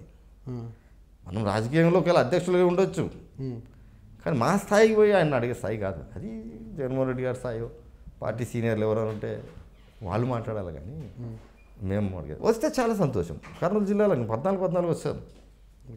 ప్రకాష్ రెడ్డి గారు మా పార్టీలో అంటే 14 వచ్చేసినట్టే మాకు. సూర్యప్రకాష్ రెడ్డి గారు నథింగ్ డూయింగ్. మళ్ళీ వెనక్కి తిరిగే సమస్య ఉండదు. 14 స్థానాలు అవతల ఎంతమంది కోటీశ్వర్లు ఉండని ఆ కుటుంబానికి ఆ వెళ్ళు ఉంది, అట్లే ఉంది. సో అది అంతటి చరిష్మా ఉంది, అంత ప్లస్ పాయింట్ అవుతుంది. 14 కొడతామని ఉన్నప్పుడు ఒక మెట్టు దిగి మీరు కానీ ఇంకా పెద్ద నాయకులు కానీ ఎవరైనా వచ్చి పార్టీ అధిష్టానం నుంచి ఎవరైనా దూతలుగా వచ్చి మాట్లాడి పార్టీలోకి తీసుకుంటే బాగానే ఉంటుంది కదా. బాగుంటుంది, చాలా బాగుంటుంది. అది నిర్ణయం ఆ విధంగా ఎందుకు అధిష్టానం దృష్టిలో తీసుకోలేకపోతున్నారు? ఆ నిర్ణయం మనం అధిష్టానం దృష్టిలో చెప్పుకోవడం జరిగింది. జగన్మోహన్ రెడ్డి గారి దృష్టిలో కూడా పెట్టాము. చాలా వరకు 2-3 సార్లు మా ఇద్దరి మధ్య డిస్కషన్ జరిగింది. జిల్లాలో వాళ్ళు వస్తే బాగుంటుందని చెప్పాను. నేను ఎప్పుడు కూడా ఆ కుటుంబానికి వెల్విషర్గా ఉంటాను. వస్తే చాలా సంతోషపడేవాళ్ళు. ఉందంటారు మీ అధినేత గారి అభిప్రాయం ఎలా ఉందంటారు? ఆలోచన చేస్తున్నాడు అతను కూడా. అతను కూడా చాలాసార్లు మమ్మల్ని విచారించడం జరిగింది. ఎట్లా అంటే మేము ఒకటే చెప్పాం, ఆ కుటుంబం అంటూ మన ఇంటి వచ్చిందనుకో జిల్లాలో తిరుగులేదు అని చెప్పాను. మా అభిప్రాయం చెప్పడం జరిగింది. మాతో ఏ విధంగా ఉంటుంది ఎట్లుంటుంది అని అడగడం జరిగింది. సో ఆ లెవెల్లో నా జగన్మోహన్ రెడ్డి గారు చూసుకుంటారు దాన్ని. ఇక మరో కుటుంబం గంగుల కుటుంబం. ఇంతకుముందు భూమా నాగిరెడ్డికి ప్రత్యర్థిగా ఉన్న గంగుల కుటుంబము అంటే భూమా నాగిరెడ్డి అవతలకి వెళ్ళిపోగానే గంగుల కుటుంబం మీ వైఎస్ఆర్సీపీ వైపు వచ్చింది. అందులో ఒకనే గంగుల ప్రభాకర్ రెడ్డి గారికి ఎమ్మెల్సీ కూడా ఇవ్వడం జరిగింది. ఇక గంగుల ప్రతాప్ రెడ్డి గారిని ఎందుకు పార్టీలోకి తీసుకోలేకపోతున్నారు? అంటే మీరు ఆయన అప్రోచ్ కాలేదా, ఆయన మీ దగ్గరికి రాలేదంటారా? అప్రోచ్ అనేది ఏం లేదు, అందరు కుటుంబ సభ్యులు మాట్లాడుకున్నారు. సరే ఆ రోజు నా అభిప్రాయము ప్రభాకర్ రెడ్డి గారు ప్రతాప్ అన్న అందరు కూర్చొని మాట్లాడుకున్నారు. మాట్లాడుకున్న తర్వాత ఫస్ట్ ప్రభాకర్ రెడ్డి గారు ఒకరు రావడం జరిగింది. తర్వాత మొన్న రీసెంట్గా 4 రోజుల ముందర ప్రతాప్ రెడ్డి గారు కూడా జగన్మోహన్ రెడ్డి కలిసినారు. ప్రతాప్ రెడ్డి గారు కూడా జగన్మోహన్ రెడ్డిని కలిశారు. అంటే క్యాజువల్గా కలిసినారు. అన్ని రకాలుగా మా తమ్ముళ్ళతో పాటు మా పిల్లలతో నేను పార్టీకి అండగా ఉంటానని చెప్పి మా పార్టీకి అండగా ఉండడానికి వాళ్ళు ముందుకు వచ్చారు.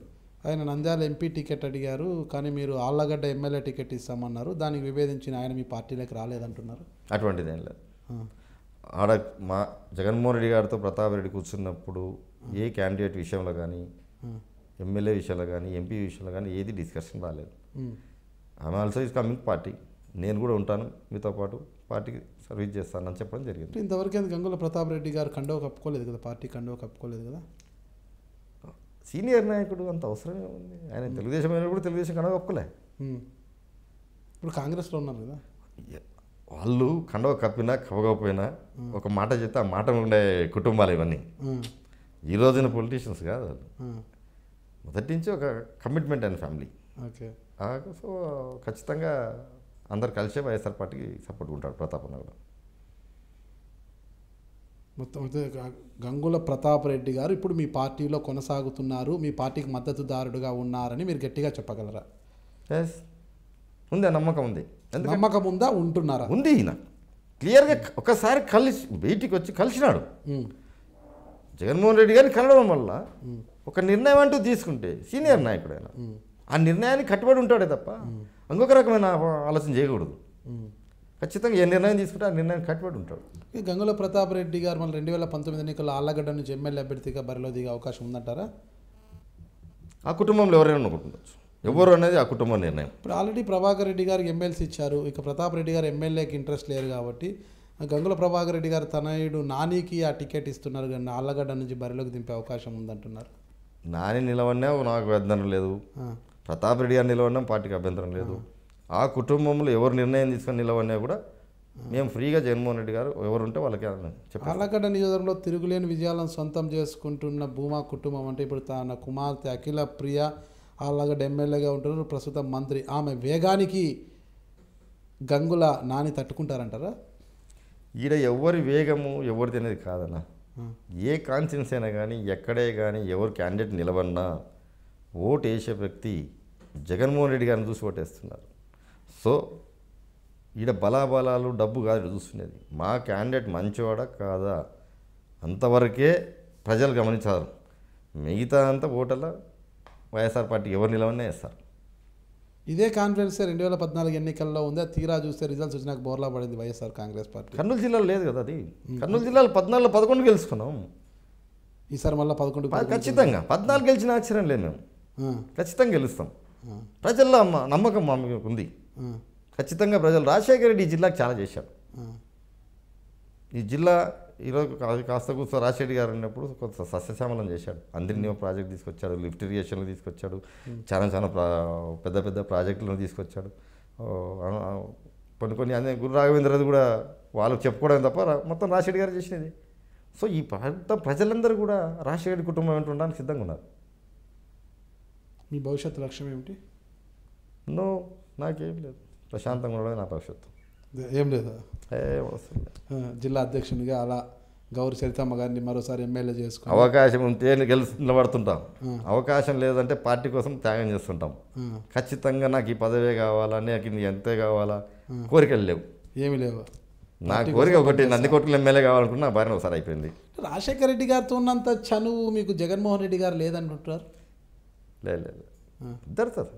ఆ కుటుంబంలో నాకు ఎప్పుడు పోయినా రాజశేఖర రెడ్డి గారు ముఖ్యమంత్రిగా ఉన్నప్పుడు కూడా క్యాంప్ ఆఫీస్లో కానీ ఇంటికి కానీ ఎప్పుడు పోయినా నన్ను లోపలికి పిలుచుకునేవాళ్ళు. ఈరోజు జగన్మోహన్ రెడ్డి గారు ఇంట్లో అంతే. నాకు ఎప్పుడు జగన్మోహన్ రెడ్డితో మాట్లాడాలని ఆ టైమే పోవచ్చు, ఎప్పుడు నాకు అడ్డం చెప్పింది లేదు.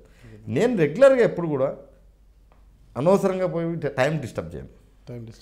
ఏదైనా మాట్లాడాలంటే ఆ టైంకి పోతాను, చెప్తాను, వచ్చేస్తాను. అంతే.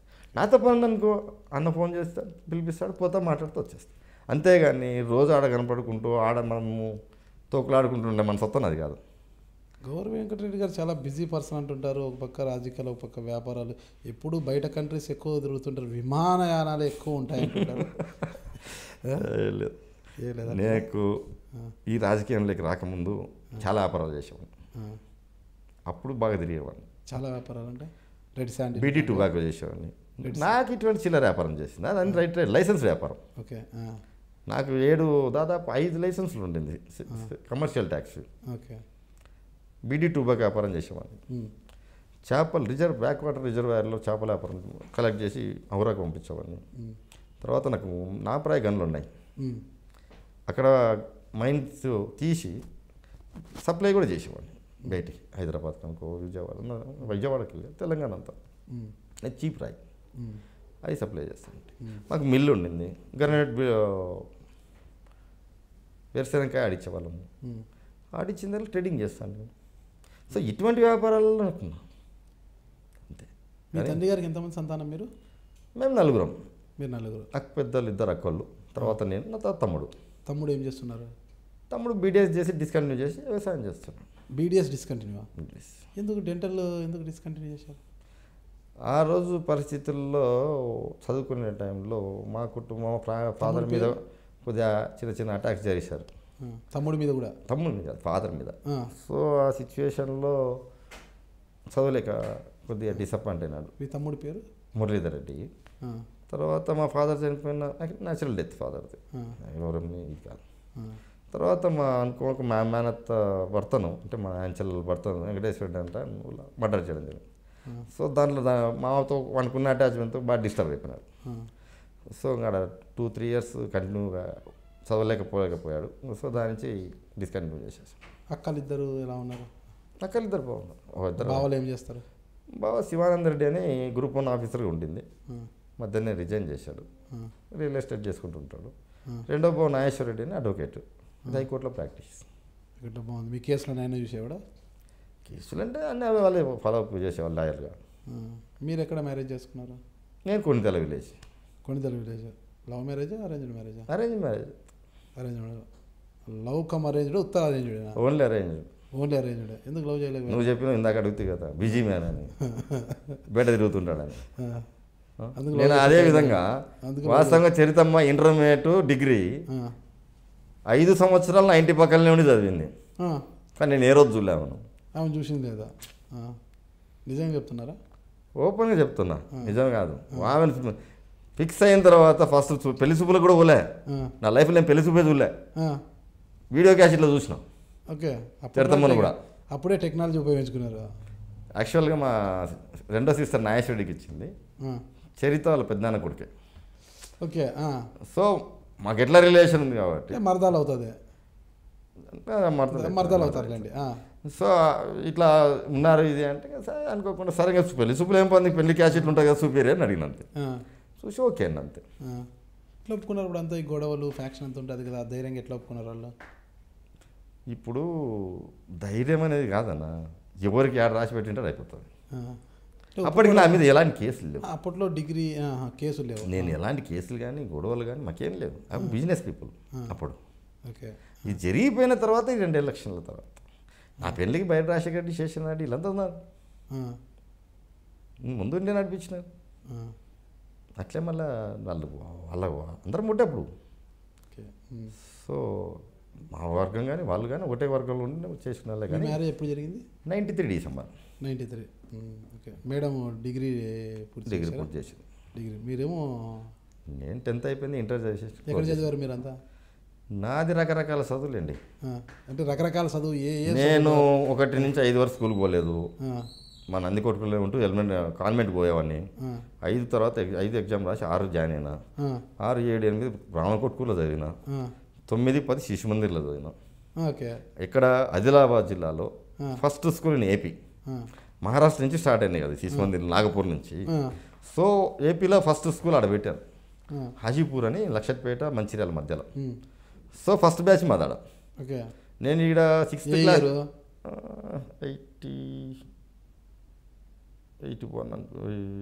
81లో అక్కడ జాయిన్ అయ్యాను. నాకు గుర్తులేదు. నేను ఇక్కడ 6th క్లాస్ నుంచే సంఘకర్తగా పనిచేసిన ఆర్ఎస్ఎస్కు. ఒక టీం నాడు ఊర్లో బ్రాహ్మణకోట స్కూల్లో. అప్పటి నుంచి ఒక డిసిప్లిన్ అనమాట అంతా, సంఘ కార్యకర్త అంటే ఒక డిసిప్లిన్. అక్కడ మాకు ప్రచారం చెన్నారెడ్డి ఇట్లా స్కూల్ ఆడ పెడుతున్నారు, ఆడ చదివితే బాగుంటుంది అంటే అక్కడికి వెళ్ళిపోయాం చదువుకోవడానికి. 9th, 10th ఆడ చదివాను. 10th పాస్ అయ్యారా? 10th పాస్ అయ్యాను. ఫస్ట్ టైమే పాస్ అయ్యారా? మళ్ళీ పాస్ అయ్యారా? లేదు, ఒకటే సరే. అది కూడా నేను ప్రైవేట్ కట్టుకున్నాను. మళ్ళీ అక్కడ రాసి సర్టిఫికేట్ తెచ్చుకోవాలనుకుంటే ఎగ్జామ్స్ ముందరనే వచ్చి ఇక్కడ కర్నూలులో కట్టి కర్నూలులో రాసిన ఎగ్జామ్. కర్నూలులో. ఇక్కడైతే బాగా కాపీలు కొట్టేసానా? కాపీలు అనేది ఏం లేదు. నేను బాగా మంచి చదువుతుంటే, మంచి ఇంటెలిజెంట్. నేను బాగా ఇంటెలిజెంట్, ఉన్నత చదువు ఎందుకు చదవకపోయారా? కుటుంబ పరిస్థితి బాగాలేకు. నేను ఇంటర్మీడియట్లో ఉన్న పరిస్థితుల్లో మా ఫాదర్కు మా గ్రామంలో ఫ్రాక్షన్ ఉండేది. ఇంటర్మీడియట్ ఎక్కడ చదివారు? ఇక్కడ కర్నూలు. ఏ గ్రూపు? సిఈసి. సిఈసి. బాగా చదివేటప్పుడు సిఈసికి ఎందుకు పోయినారు? ఎంపీసీ బైపీసీ పోయిండొచ్చు కదా. ఇంకా లేదు, మెంటల్గా డిస్టర్బ్ అయినాం. విలేజ్లో ప్రాబ్లమ్ స్టార్ట్ అయ్యి మెంటల్ డిస్టర్బ్ అయ్యి ఇంటర్మీడియట్ పరీక్ష కూడా రాయలేదు. కావాల్సిన ఫెయిల్ అనేది కాదు, ఒక సబ్జెక్ట్ కంప్లీట్ ఆబ్సెంట్ అయ్యి ఇంటికి పోయి. ఏ సబ్జెక్ట్? ఇంగ్లీష్. ఓకే. ఊరు చేరి మా నాయన బ్రాహ్మణకోట నుంచి కర్నూలు షిఫ్ట్ చేసుకున్నాం. నందికొట్టు ఫ్యామిలీ షిఫ్ట్ చేసుకున్నాం. సో అప్పటి నుంచి పొలిటికల్ తగ్గించుకుంటూ వ్యాపారాల్లో డివైడ్ అయిపోయింది. మీకు ఎంతమంది సంతానం? బాబు, పాప. బాబు పేరు జనార్దన్ రెడ్డి. ఇంజనీరింగ్ అయిపోయింది ఈ ఇయర్. పాప 10th అయిపోయింది, +1 పోతుంది. ఓహో, +1 పోతారు ఇప్పుడు.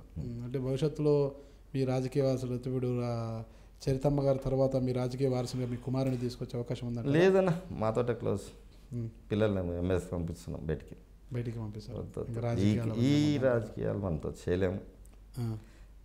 ఇప్పుడున్న పరిస్థితుల్లో ప్రజలకు సేవ చేయాలనే ఆలోచన కంటే ఆ ప్రజలు ఏమాత్రం కూడా ఈ ప్రభుత్వాల వల్ల ఈ ఎమ్మెల్యే గారికి వాల్యూ లేదు. గతంలో ఎప్పుడు ఈ విధంగా జరిగేది కాదు. ఇది పర్టికులర్గా ఈసారి ఆ విధంగా ఉంది. ఎమ్మెల్యేల పరిస్థితి సర్పంచుల కంటే ఘోరంగా ఉంది ఈ ప్రభుత్వంలో. సర్పంచ్ కన్నా కేంద్ర ప్రభుత్వం నుంచి funds 14 finance 15 finance 13 finance funds అని వస్తాయి. గతంలో ఏ ముఖ్యమంత్రి ఉన్నా ఎమ్మెల్యే ఫండ్ ఇంత అని చెప్పి కొంత డెవలప్మెంట్కి ఇచ్చేవాళ్ళు. ఇది పూర్తిగా వన్ వే అయిపోయింది. తెలుగుదేశం ఇన్ఛార్జీలకు ఇచ్చి వాళ్ళ పేరు మీద జీవాలు ఇస్తున్నారు. ఇంత ఘోరమైన పాలిటిక్స్ రేపొద్దున ఎవరు ఎట్లుంటాయో చెప్పలేం. కాబట్టి ఇది సర్వీస్ మ్యాటర్కు వెళ్ళిపోయింది. చేయలేం. బుట్టా రేణుకా గారు మీ party MP Kurnool MP Butta Renuka గారి పరిస్థితి ఏమిటారు? బాగుంది. పబ్లిక్లో చొరవగా ఉంది, అన్ని రకాలుగా సర్వీస్ చేస్తుంది. ఒక పక్క వాళ్ళ భర్త టీడీపీలో ఉన్నారు, ఏమో చూస్తే వైఎస్ఆర్సీపీలో ఉన్నారు. అటు పోలేక ఇటు ఉండలేక అటువంటిది ఏం లేదు. వాస్తవంగా ఏంటి అంటే మిస్లీడ్ అయినారు. అతన్ని మిస్లీడ్ చేశారు. గవర్నమెంట్ వస్తేనే ఇదవుతుంది అదవుతుంది కాబట్టి మీరు ఇతరులు రావాలి, అట్లా లేకపోతే ఇట్లా అయిపోతారు అని చెప్పేసి కొద్దిగా మిస్లీడ్ చేశారు. అనుకోకుండా పోయి కండ కప్పుకున్నాడు అంతే. మళ్ళీ కంటిన్యూగా మా ఇంటనే ఉన్నాడు. కండువ అనేది ఆడ పొరపాటు జరిగినా కొంతమంది ఎవరో పక్కన మంది చెప్పిన మాటల వల్ల ఆ రోజు కండువ కప్పుకోవడం జరిగింది తప్ప మళ్ళీ ఆయన మరసంగా మన ఎంపీ గారు ఉన్నారు. ఇక్కడ మాకు మొన్న జలదీక్ష చేసినప్పుడు 3 days ఈడే ఉండి కూడా మా జగన్మోహన్ రెడ్డి గారి దీక్షకు 3 days కూడా ఇవ్వండి పార్టీ పంపిస్తాం. గౌర్ వెంకటరెడ్డి గారికి దైవభక్తి ఉందంటారా? ఖచ్చితంగా పూజ చేస్తాం. నాకు ఇంటి దేవుడు వెంకటేశ్వర స్వామి, తర్వాత నాకు ఆరాధ్యము సాయిబాబా. నేను ఎక్కువ భాగము శివ పూజ మాకు, ఎందుకంటే మనకి శ్రీశైలం ఎక్కువ ఉంది కాబట్టి శ్రీశైలం కూడా ఎక్కువగా పూజ చేస్తుంటాం. తిరుమల వెళ్తుంటారా? వెళ్తాం. ఎవరి వెళ్తాం. గుండు కొట్టేస్తారా? ఖచ్చితంగా. దాంట్లో దేవునికి మనం ఇవ్వాల్సి ఇచ్చుకోవాలి. ఖచ్చితంగా ఎవరి ఇయర్. గౌరవ వెంకటరెడ్డి గారికి దైవభక్తి ఉంది, అన్నీ ఉన్నాయి. చైన్ స్మోకర్ కూడా అంటారు. తాగుతుంటే అలవాటైంది ఇటు. అంతే అంటారా? అప్పుడప్పుడు లిక్కర్ కూడా తీసుకుంటారా? తీసుకుంటాం తప్పదు. ఫ్రెండ్ సర్కిల్లో కూర్చున్నప్పుడు అకేషన్లో ఉన్నప్పుడు జరుగుతూ ఉంటుంది. లార్జా స్మాలా? నేను ఖచ్చితంగా 3 packs తాగుతున్నా. తాగిన అంటే 3 packs. అంటే ఇదే బ్రాండ్ తాగాలని ఏమన్నా? ఏం లేదు. ఏ బ్రాండ్ అయినా ఏ బ్రాండ్ అయినా లోపల పోతుంది. ఎక్కడైనా తాగవచ్చు. ఇప్పుడు ఒక్కొక్కసారి ఉంటాము. వాని శక్తి కొద్దీ వాడు పెట్టింటాడు. మనం అది తాగానంటే మనకి కించపరిచినట్టే కదా. అంతేనా? మన సాటిస్ఫాక్షన్ కూడా ఏదో ఒక బ్రాండ్ తాగుతారా? ఏదో పెట్టినట్టు వెళ్ళిపోవాలి అంతే. అంతే అంటారా? అంతేగాని మనము ఇట్లాంటి అబ్జెక్షన్లు పెట్టుకోవడము, నేను ఇదే తాగుతాను అదంటే లేకుంటే అని నాకు ఎప్పుడు లేదు. నాన్ వెజ్ ప్రియులా మీరు? నాన్ వెజ్ తింటాం. బాగా ఎది తింటారు? లేదబ్బా, అంతా ఇంత తింటాను. 2 ముక్కలే. 2 ముక్కలు అంతే. వారాలు ఇవన్నీ ఏమైనా ఉన్నాయి మళ్ళీ మీకు కూడా? 365 days. ఎప్పుడైనా సరే, ఎనీ టైం ఎనీ ప్లేస్ సిద్ధం అనమాట నాన్ వెజ్ తినడానికి. నాన్ వెజ్ అని కాదు, ఏ రోజు కూడా మనము ఒక సిస్టమ్కి వచ్చినాం. మనం ఇది చేస్తే దేవుడు ఏమనుకుంటాడు, అది చేస్తే దేవుడు అనుకుంటా కాదు. కడుపు కాల్చుకొని మనం ఏం చేయాల్సిన పని లేదు. ఇష్టమైన తింటూ దేవుని మొక్కాలు నా అభిప్రాయం. అంతే. ఇది తింటే గుడికి పోకూడదేమో, ఇది తింటే అది ఉంటుంది. అది ఎట్లా మనకు మనసుకు ఉండాలి. కానీ మన మనసు మంచిగా స్వచ్ఛంగా ఉన్నప్పుడు ఏం తింటే ఉంది, అన్ని తినడానికే సృష్టించినాడు. ఏదైనా కానీ అతిగా పోవద్దు, అతి చేయొద్దు అని చెప్తాను నేను. అంతే. ఇకపోతే ఇక దైవభక్తి ఎక్కువగా ఉంది మీకు, అన్నీ కూడా ఎదుగు ఉన్నాయి. ఇక రాజకీయాల్లో చాలా చురుకున్నారు, జీవితంలో ఎన్నో ఆటుపోట్లు ఎదుర్కొన్నారు, జైలు జీవితం అనుభవించారు, ఎంతో జీవితాన్ని కోల్పోయారు కూడా. ఇప్పుడున్న జీవితాన్ని ఎలా కంప్లీట్ చేయాలనుకుంటున్నారు, ఎలా సాగాలనుకుంటున్నారు? కుటుంబంతో ఏమైనా ఎంజాయ్గా తిరిగే పరిస్థితులు కానీ ఏమైనా ఉన్నాయంటారా? ఇప్పుడైతే కొద్దిగా కుటుంబంతో స్పేర్ చేయగలుగుతున్నాం. ఎక్కడైనా బయటికి వెళ్తుంటారా? విశ్రాంతి తిరుగుతూ ఉంటాం, ఫ్యామిలీతో బయటకు వెళ్తూ ఉంటాం. సమ్మర్ హాలిడేస్లో పిల్లలు వస్తే వారం 10 రోజులు అక్కడ ఎక్కడో అట్లా తిరిగి అదర్ కంట్రీస్కి ఎక్కడైనా వెళ్తుంటారా? ప్రస్తుతం ఇంతవరకు అయితే ఫ్యామిలీతో ఎక్కడ వేరే కంట్రీకి పోలే. మీకు నచ్చిన కంట్రీ ఏది? నాకు వేరేది ఏం లేదు. ఈ కంట్రీ ఆ కంట్రీ అనేది ఏం లేదు. నేను ఎంతసేపు ఉన్నా ఫ్రెండ్స్తో ఎంజాయ్ చేయడానికి టైంపాస్ 4 రోజులు ఫోన్లో లేకుండా కోసం పోతా అంతే.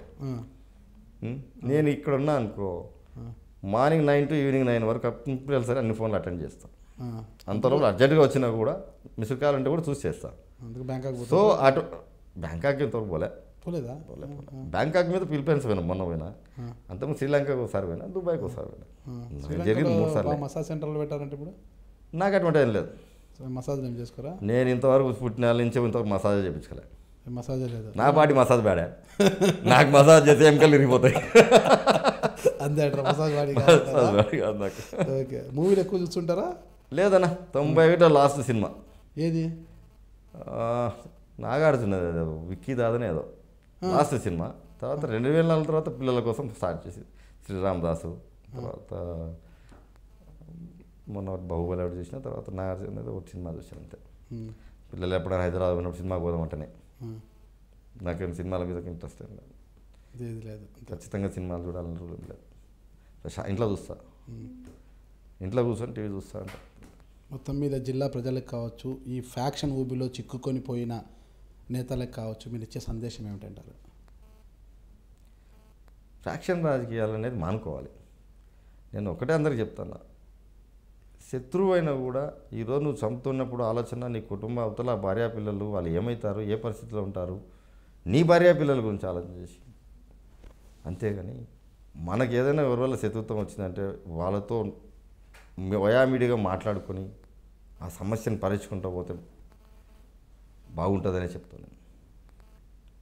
ఎక్కడ కూడా ఫ్రాక్షన్ను ఎంకరేజ్ లేకుండా ప్రతి ఒక్కరం, ప్రతి పార్టీ వాళ్ళు కానీ, లీడర్లు కానీ, సంఘ సంస్కృతులు కానీ ఇటువంటి తీసుకొని పోగలుగుతున్నాయి. సర్వీస్ చేసినట్లు ఉంటుంది, పబ్లిక్ న్యాయం జరుగుతుంది, గ్రామాల అభివృద్ధి అవుతాయి. ఈ ఫ్రాక్షన్ వల్ల చాలా చోట్ల గ్రామాల అభివృద్ధి లేదు. అక్కడ ఎటువంటి ఏదైనా కానీ ఇటువంటి సమస్య ఉంది అంటే ఎంకరేజ్ చేయకుండా లీడర్లు అందరూ, ఏ పార్టీకి సంబంధించిన వాళ్ళు కానీ ఎంకరేజ్ చేయకుండా దాన్ని పరిష్కరించే దిశగా పోయి రాజీ చేస్తే అందరినీ బాగుంటుంది అని నా అభిప్రాయం. ఇప్పటివరకు చూశారు కదండి, కర్నూలు జిల్లా వైఎస్ఆర్సీపీ జిల్లా అధ్యక్షుడు గౌరు వెంకటరెడ్డి గారు చెప్పిన అంశాలు కూడా. తనకు జీవితంలో పెద్దగా ఆశలేమీ లేవని, జగన్మోహన్ రెడ్డి సూచిస్తే, ఆదేశిస్తే జిల్లా నుంచి ఏ నియోజకవర్గం నుంచి అయినా తాను పోటీ చేయడానికి సిద్ధంగా ఉన్నానని, అలా కాని పక్షంలో వైఎస్ఆర్సీపీని జిల్లాలో బలోపేతం చేయడానికే దాన్ని శక్తివంచం లేకుండా కృషి చేస్తానని, అయితే 2019లో మాత్రం తన సతీమణి గౌరు చరితారెడ్డికి మరోసారి పాణ్యం నుంచి బరిలోకి దింపి గెలిపించుకుంటున్నానని చెప్తున్నారు. అయితే ఇకపోతే పార్టీ పరిస్థితి గురించి తీసుకుంటే, పార్టీ జిల్లాలో ఇప్పటికే బలంగా ఉందని, 2019 ఎన్నికల్లో 14కి 14 స్థానాలు కూడా ఖచ్చితంగా గెలిచే అవకాశాలు పుష్కలంగా ఉన్నాయంటున్నారు. మరోవైపు కోట్ల సూర్యప్రకాష్ రెడ్డి గారు తమ పార్టీలోకి వస్తే తమ పార్టీకి మరింత బలం చేకూరుతుందని కూడా చెప్తున్నారు. ఇక ఒక ఫ్యాక్షన్ ఊబిలో చిక్కుకొని పోయి ఎన్నో ఇబ్బందులు ఎదుర్కొని జైలు జీవితం అనుభవించిన ఆయన ఈ ఫ్యాక్షన్ జీవితాలందరూ విడనాడాలని, ఫ్యాక్షన్ ఎవరు ప్రోక్షించుకోకుండా ఏదైనా వ్యక్తిగత విభేదాలు ఉంటే వయా మీడియా ద్వారా ఇద్దరు కూర్చొని చర్చించుకొని సమస్యను అక్కడికక్కడ పరిష్కరించుకొని సజావుగా జీవితాన్ని సాగించాలని ఆయన తన జీవితంలో ఎదురు చూసిన చేదు అనుభవాలను దృష్టిలో పెట్టుకొని సూచిస్తున్నట్లు కూడా చెప్తున్నారు. అయితే ఈ ఫ్యాక్షన్ జీవితాలకు చరమగీతం పాడుతారా, లేక ఈ ఫ్యాక్షన్ ఊబిలో ఇలాగే కొట్టుకొని పోతారా అన్నది ఎదురు చూడడంతో పాటు 2019 ఎన్నికల్లో గౌరు వెంకటరెడ్డి గారు చెప్పిన విధంగా కర్నూలు జిల్లాలో 14 స్థానాలు కొడతారా, లేకపోతే బోనియే ఉండదా అన్నది కూడా మనం వేచి చూడాల్సి ఉంది. థ్యాంక్ యూ వెంకటరెడ్డి గారు. నమస్తే. చాలా చెమటోర్చి చాలా విషయాలు మా కూడా చెప్పారు. ఎన్నికల సమయంలో మరొకసారి మీ ముందుకు వచ్చి మరొకసారి కూడా మీ వ్యూహము అంతా కూడా మరిన్ని అవసరమైన విషయాలు కూడా తెలుసుకుంటాము. అంతవరకు సెలవు. నమస్తే. నేను మీ గౌరు వెంకటరెడ్డిని, కర్నూలు జిల్లా వైఎస్ఆర్ పార్టీ అధ్యక్షుడిని. ఐడ్రీమ్ న్యూస్ నాగరాజు ఈరోజు నన్ను ఇంటర్వ్యూ చేయడం జరిగింది. మీరందరూ కూడా చూసి సహకరించవలసిందిగా కోరుతున్నాం. నేను మీ గౌరు వెంకటరెడ్డిని, కర్నూలు జిల్లా వైఎస్ఆర్ పార్టీ అధ్యక్షుడిని. ఐడ్రీమ్ న్యూస్ నాగరాజు ఈరోజు నన్ను ఇంటర్వ్యూ చేయడం జరిగింది. మీరందరూ కూడా చూసి సహకరించవలసిందిగా కోరుతున్నాం. Hi, this is Ram Gopal Verma and congratulations to iDream for reaching 1 million subscribers. Hi, this is Ritu Verma. Nenu Milasyani. Hello everybody, this is me Noel. 1 million subscribers reach అయిన శుభతరుణంలో నా శుభాకాంక్షలు తెలియజేస్తున్నాను.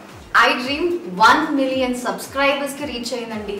Congrats to iDream Media on reaching 1 million subscribers. iDream Media వాళ్ళు 1 million subscribers reach చేసినందుకు all the best and congratulations to you. Congrats iDream. Keep up the good work and continue to entertain.